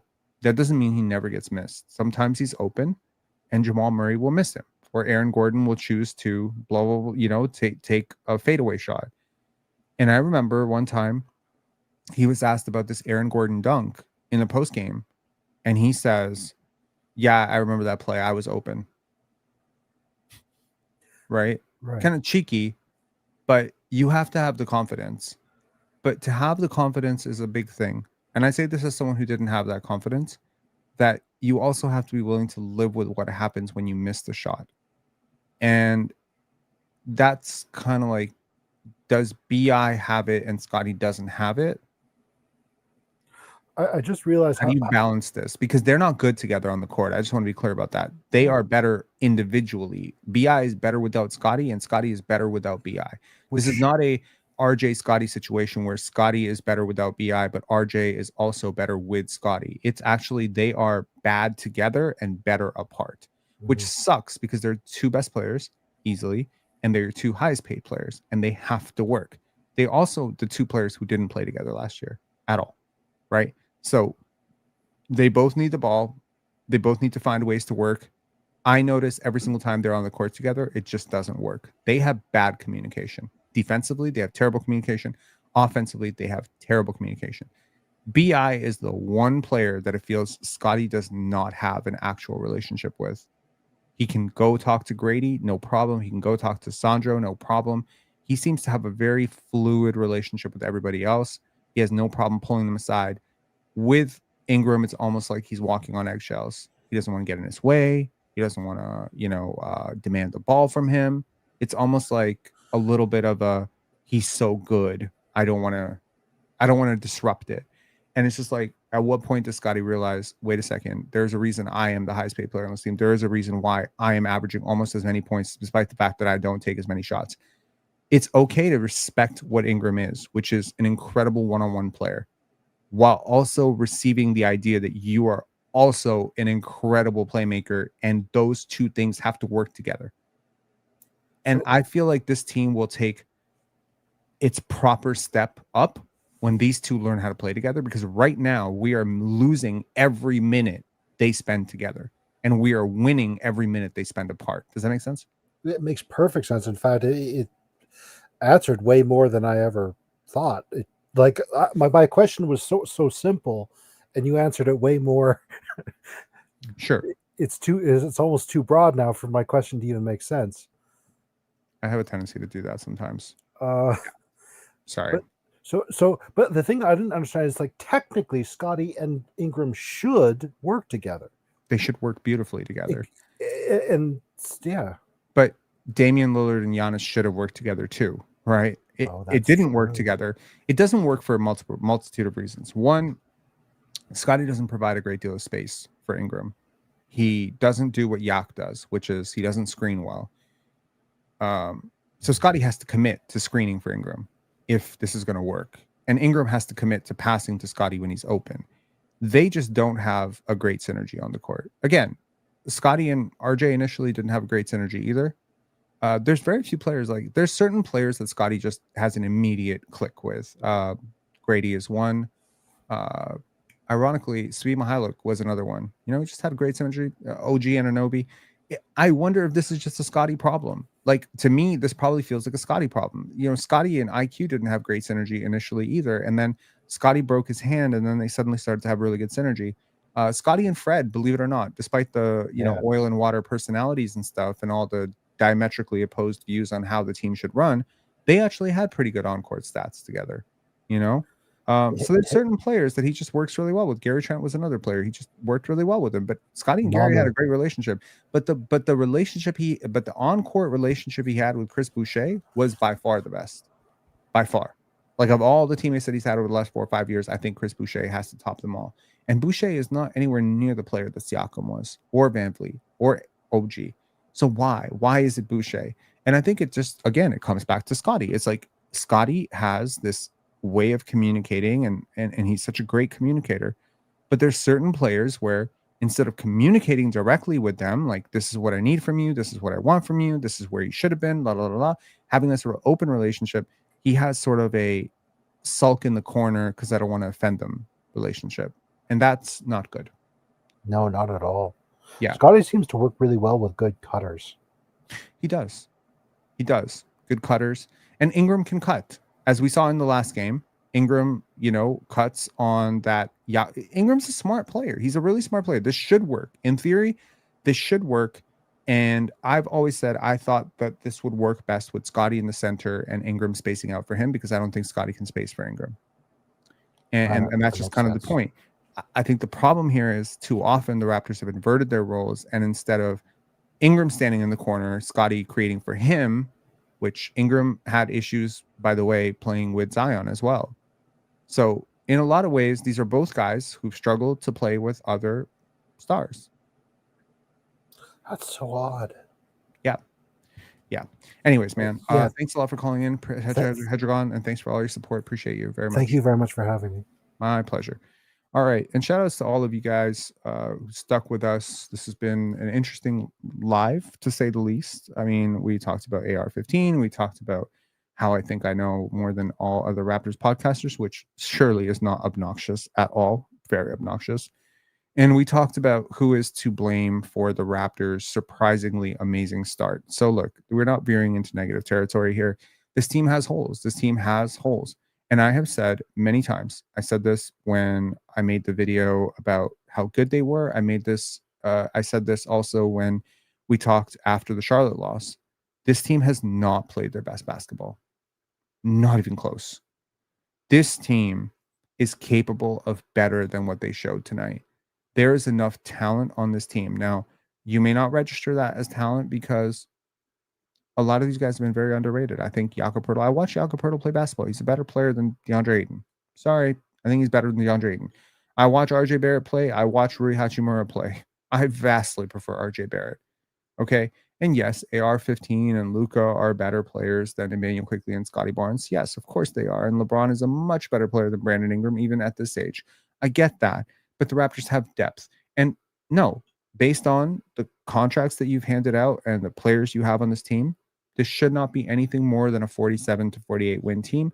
This shouldn't be a title contender. And based on LeBron, Luka, AR-15, DeAndre Ayton, and Marcus Smart and all these things, it seems like that team should be close to a title contender, even though they won't win one. So these are teams that are in a different age cycle, different financial place. They're very different teams. And the better team did not win tonight.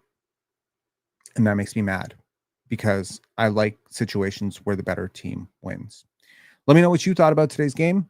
Let me know what you thought about this live. And if you really want to let me know what you thought about this live, definitely consider liking this live. That would be amazing. Let me see if the post games are up and I can just play it by putting a screen up of LeBronto. Hold on one second. Let me see if the post games are up by looking at jump view. Yes. No, they are not up. What? Damn it. Hold on. Let me just check here. Seems very weird to not have them up. Are they not up at all?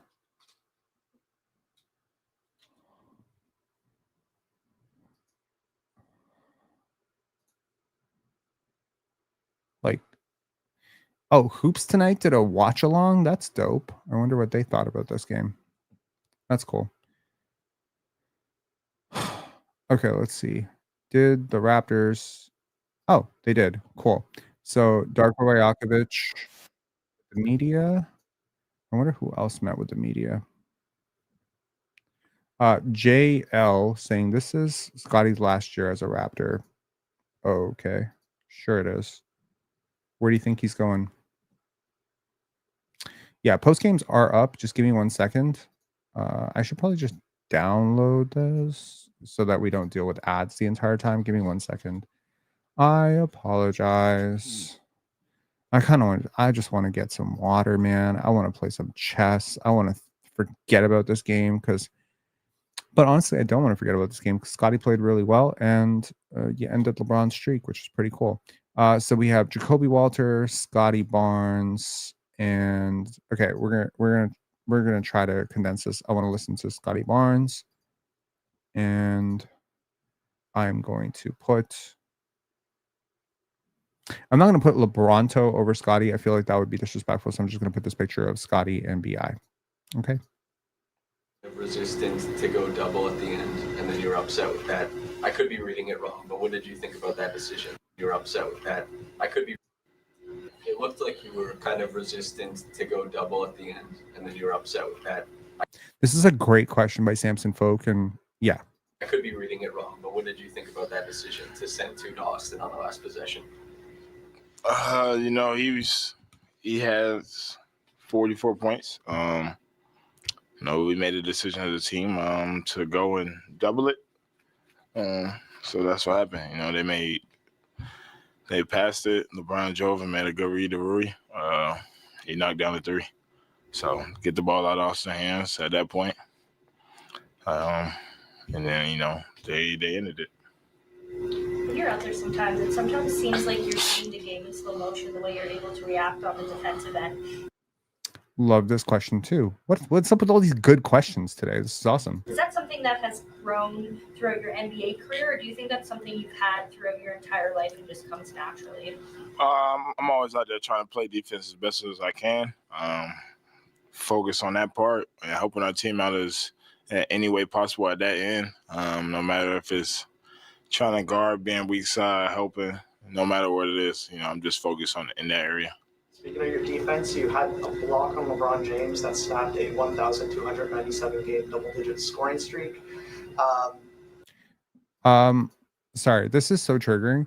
JLX6T. I need Scotty to speak more articulately. Let me drop a link for you to call in so we can hear you speak articulately. And if you don't speak articulately, then I don't want to ever hear you talk about speaking more articulately ever again. There's the link. Call in. Let's hear you. Let's hear how you speak. Oh, he's trolling, he's rage baiting. I don't give a fuck. I'm not raging. I want to hear how your dumbass speaks. And maybe you sound like an Oxford professor. Maybe you have the most fantastic vernacular. I can do voices when the camera is off. I could do a British accent. I could do a Jamaican accent. I could do a Serbian accent. You ain't calling. You dumbass. Okay. Does it matter? Yeah, no, it's history, but I don't even know what to say, to be honest. You know, I'm just trying to make big plays. We got it back, got a good look at it in, maybe foul, maybe not. I think it was, but, you know, they came back and, you know, they finished it off. Is it even possible for you to, like, 1,300 games, he scored 10 points in a row? Like, is it possible to, like, even comprehend what that means? Honestly, no.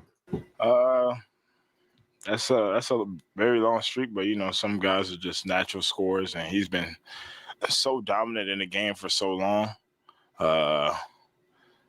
You wouldn't even be surprised. You know, it's LeBron. So, you know, you wouldn't even be surprised at that point with him doing it. His athleticism, the way he reads the game, how fast he is, how strong, physical, you know, it's pretty hard to guard and hard to stop. So that's why he is LeBron James. A lot of respect being given to the guy whose streak he just ended on a block. That's funny.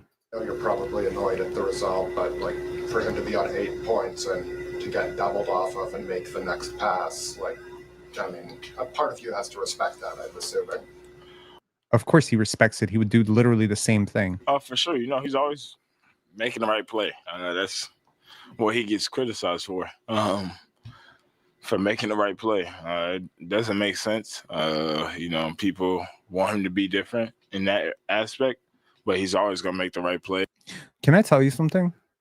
And I don't want to psychoanalyze my favorite player, but I'm just going to do it anyways. He's talking about himself. He's talking about LeBron, but that's exactly what people do with him.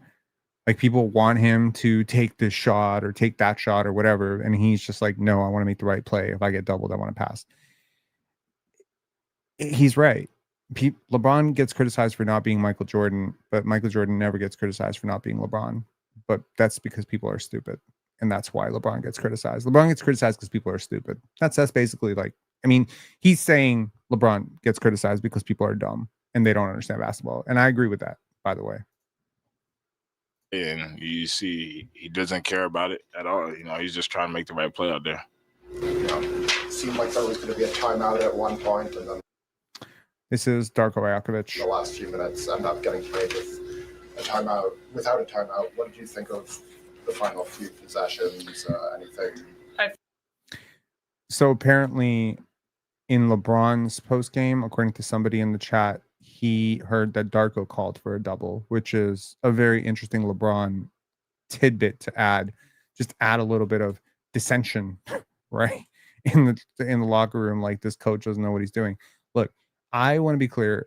I don't have a problem with doubling Austin Reeves on that play. I think it's a perfectly fine decision to get the ball out of his hands. And I think it's actually perfectly criminally insane to think that Jamal Shed is going to stop Austin Reeves. Like, I don't even think Jamal is a top 20 point guard defender.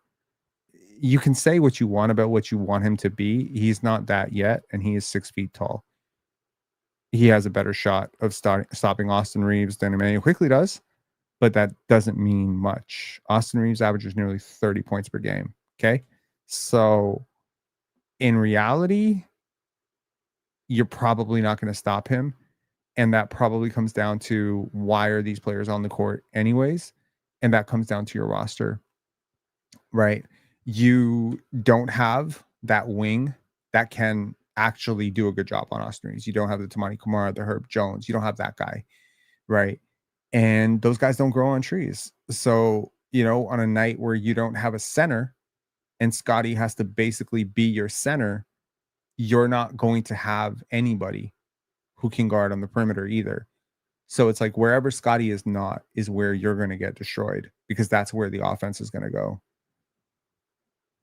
I see that you have not taken my invitation to call in, but that's cool.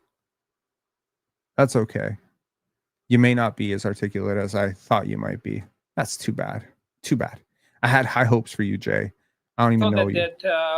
All of their post-ups when they were double teaming, I thought that they were doing a good job of cutting there and finding open people. So that part was really good. Again, BI, he had an ISO against their 5-man.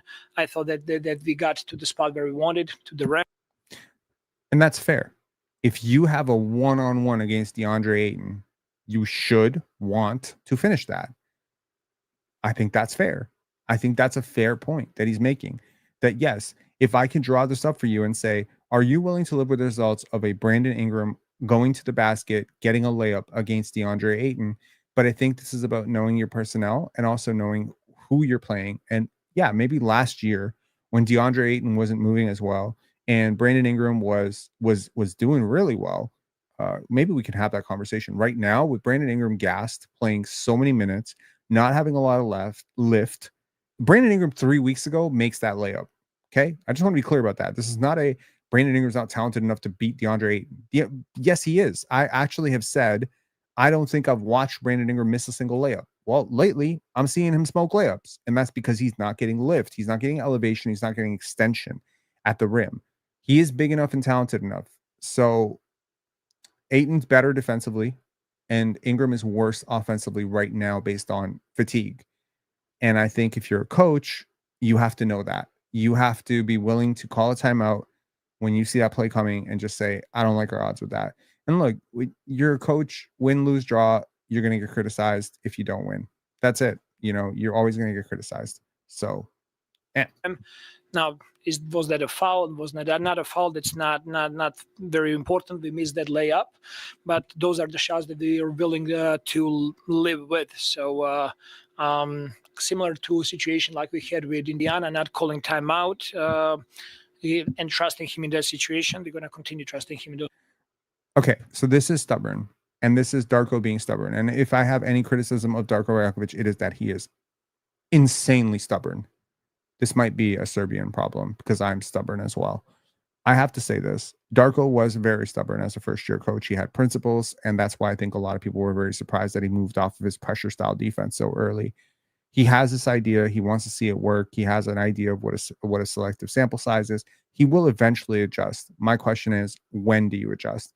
If you want to say that Brandon Ingram taking that shot come hell or high water, then you're just an enabler, right? Like this is not the smartest idea.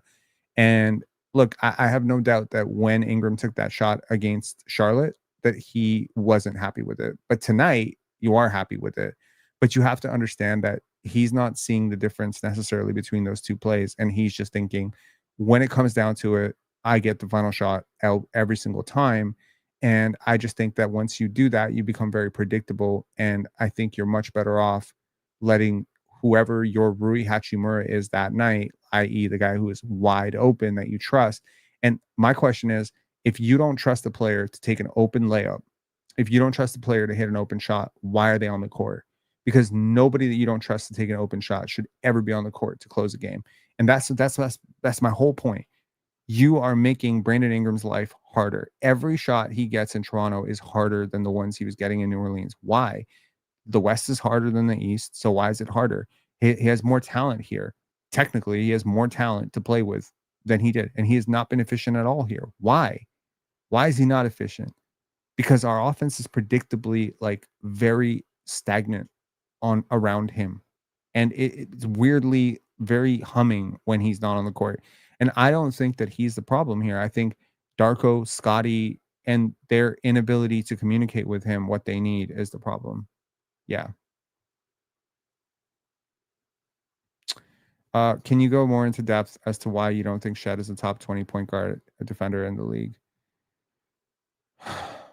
He doesn't have any physical advantage to speak of in that regard other than speed.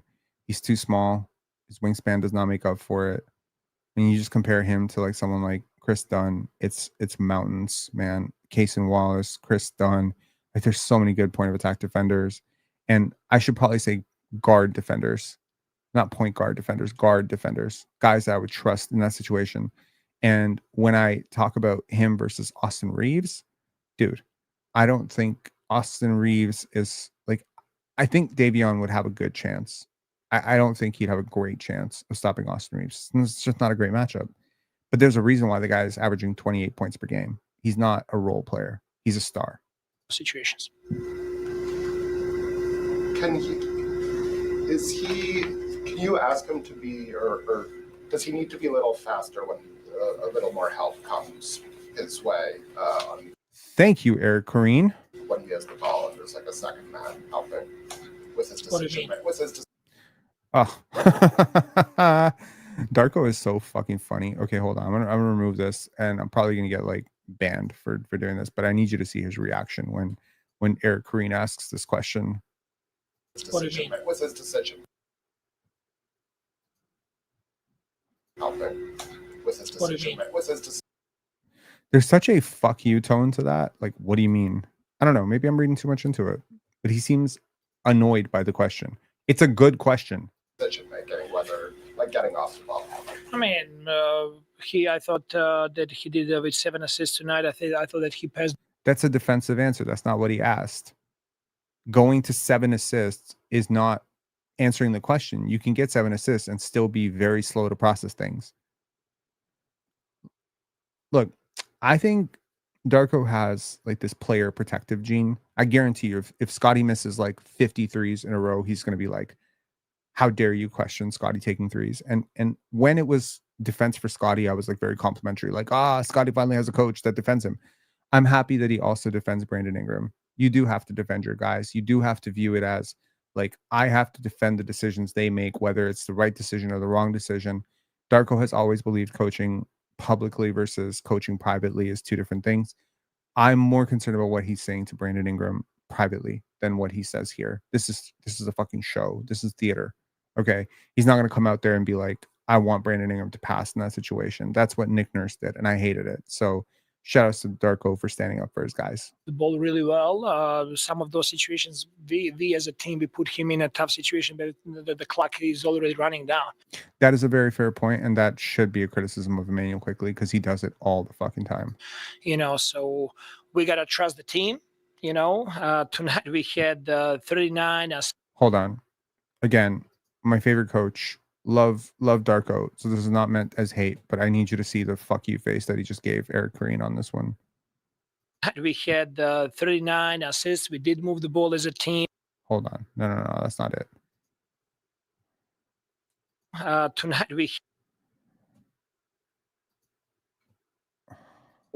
We got to trust the team, you know. That was such a Karen face. Sorry, Darko. This is not a good look on you, man. This is not a good look. It's passive aggressive for no reason whatsoever. It's giving me Nick Nurse vibes. Tonight but the intention is completely different, right? Nick Nurse was like passive aggressive to protect himself and to dump on his players and protect Fred and Pascal. This guy's like passive aggressive to protect his players. So I can almost respect it. I would be like this for my kids, potentially. Like, what do you mean? They turned in the homework with a coffee stain. Don't you drink coffee? He had 39 assists. We did move the ball as a team. We scored 120 points. The offense was not that much of an issue. Karen Hall said, did you just say Karen face? I hope you understand that your name, unfortunately, unbeknownst to you, has become another way to say annoyed older white woman. So yes, I did say Karen face. I did not mean your face. I meant how the kids today talk about Karens. Not you, other Karens. So basically you're the only Karen that this doesn't apply to. All other Karens count. The issue was on defensive end, especially first half, and we allowed them to score a lot of points and to score 40 points in the paint. And that was a completely different story in the second half, and we kept them to 18 points in the paint. So that's something that we got to clean up and be better at. And but when it comes to those decisions, there is always room for improvement and making faster decisions for everybody. Darko just went through the entire grief cycle in like 2 minutes. You guys hold LeBron to 8 points. He went through denial, and then he got all the way to grief and acceptance. It's hilarious. Like, Snaps his historic double figures streak, but he has the 11 assists, makes that pass on the last possession there. Even at 40, how tough is he with the ball in his hands in those situations? I thought that Scotty did an outstanding job on him. He was his primary matchup for majority of the night. Scotty, he was shooting 4 for 17. The big reason for that is Scotty really putting him in tough positions and tough situations. And at the same time, he's a player who is really good with the ball, with his size, with his understanding of the game. He just sees the floor really, really well. And, we missed our shot at the end. They made their shot at the end. So we got another one tomorrow. it's an interesting way to look at it. I feel like, yeah. Want to spend some time on him as well, and he had a good night on both ends of the floor. But I know you're always saying, like, as a rookie, as a 20-year-old, nothing really phases him. But to go up against LeBron, to stop him a couple times at the rim in the first half, how cool is that to see? So I'm not the only person who saw 2 blocks for CMB, right? CMB did have 2 blocks. For a young man who's still learning. It's great. The difference there is only 20 years of experience, So it was really good for him to get opportunity to see what it takes to guard those guys. Same thing for Austin Reeves, who is really, really hard matchup. I think that we needed to do a better job there of not fouling him in some situations when he was already picking the ball up and going to the rim. So such a far cry from the last time. Like, you remember like that Scottie Barnes is an all-star. He's the face of the league. That crash out actually happened in LA in front of, like, after the LA game where the Raptors got totally robbed in the free throw disparity. And tonight, very calm, accepting that, yes, my team did foul a lot tonight. And I agree with them. They fouled needlessly many times. What's the lesson there when a guy is so used to like trying to get to the free throw line, using his angles to kind of get there? What's the way you tell a guy to keep his hands out of that cookie jar? James Wells said, you should not make any references based on race. What? Or gender. Why not? Explain it to me. Why should I not make any references based on race or gender? And first of all, I'm naturally triggered by this comment. So help me understand it. I'll approach it from a place of intellectual curiosity before I approach it from a place of like anger. But what have I said that you believe warranted this?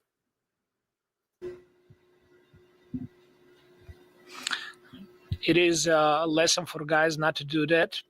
This league is such a league that certain players, they're going to get more calls than some other players. That's just the reality of it. And all we can do there is like really be very, very cautious. I thought that Jakobi did a good job on him not fouling. At the same time, when you're not fouling and like creating more space, like those type of players, they just get to the spots on the floor they want, and they're elite scorers. Like, he's a lead scorer for a reason. We kept him to 14 points in the first half. That was good, but he got off in the second half. And those he made 2 threes. They were almost like half-court shots, So what you're gonna do with that, learn and then get better for the next time. Talked a lot over the last couple weeks about opportunity for guys with RJ out. It seems like all of those guys really took advantage today. That's a good question by Josh Lundberg. What? Grady knocking down a couple threes. You mentioned Jacoby, Jameson in the fourth quarter. Be happy with what you were able to get from guys at that position. For sure. I mean, This is such a soft question. Like, I mean, you started out in such a great place, but like, why end up in this? Are you happy with? Is this what qualifies as journalism today? Think about like how young all of those guys are that you just mentioned, and what it means for them to be on the court playing against LeBron James, and they're a team that's built to compete for a championship at this point. So for us, for the growth of those guys, like this is gonna be amazing feel for our guys to learn and get better through this. So can't wait for another opportunity to play this same team. Did you get Interesting. Very optimistic. any thought to closing the game with Jacoby, considering the net he Oh, thank God. Thank you for someone fucking asking this had and question. the defense he was playing on Reeves? Yes, but at the same time, Jamal was doing a really good job there as well, and Jamal was helping us to get organized on offensive side of the blue. So basically, we need Jamal because Emmanuel Quickley is not a real point guard, and we don't have the nerves to tell him that he's not a real point guard to give the ball to Scotty Barnes. And Scotty's high handle means that we're nervous about him dribbling up against the triple team, and we don't want to tell Emmanuel Quickley to dribble up the court and then get the ball to Scotty Barnes right away. Basically, this team needs to have like a Dr. Phil level like therapy session where one person comes in and just opens a can of whoop ass and just like is like, do y'all want the truth or not? Because this is who you are, and anyone with half a brain cell can actually see it. Yeah. Low ball and allowing Quickley to. Sorry, Rob. I meant it on the Karen comment. What Karen comment? Because I said that he sounds like a Karen. That was not based on his race or ethnicity or anything. In fact, there are no Karens in Serbia, by the way. Are you saying I'm being racist against myself? Damn. I guess my bad. Space the floor more. So those are always tough decisions. Both of them, they deserve to finish the game today. At this point of a very condensed week, is there a point where fatigue starts to set in, and what do you do to try and mitigate that through these last few games? This is NBA. There is no place for a fatigue. There is another game tomorrow, and we just gotta get ready and then, get our shoes ready, laces up, and then go and hoop. That cannot be excuse for us. Cool. Well, we will not get to Jacoby's interview, unfortunately, but thank you guys so much for sticking this out with us. Tough loss for the Raptors. And indeed, it is true. The Raptors do get back on the horse tomorrow. They do have another game tomorrow. And today, they will just have to make do with the fact that, yes, they were able to beat.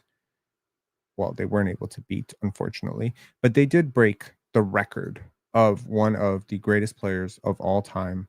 And it is one of the longest standing, most talked about records, frankly, in NBA history.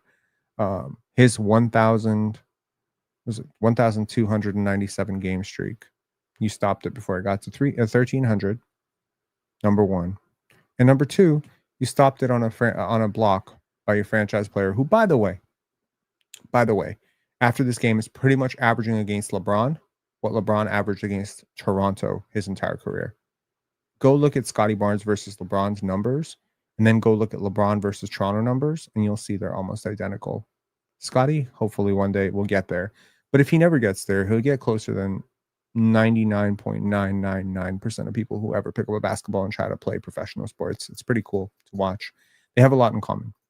Anyways, peace, y'all. I think if nothing else, a lot of people probably watch this game tonight, given that it's LeBron streak ending. It's going to be a huge, huge, huge talking point tomorrow.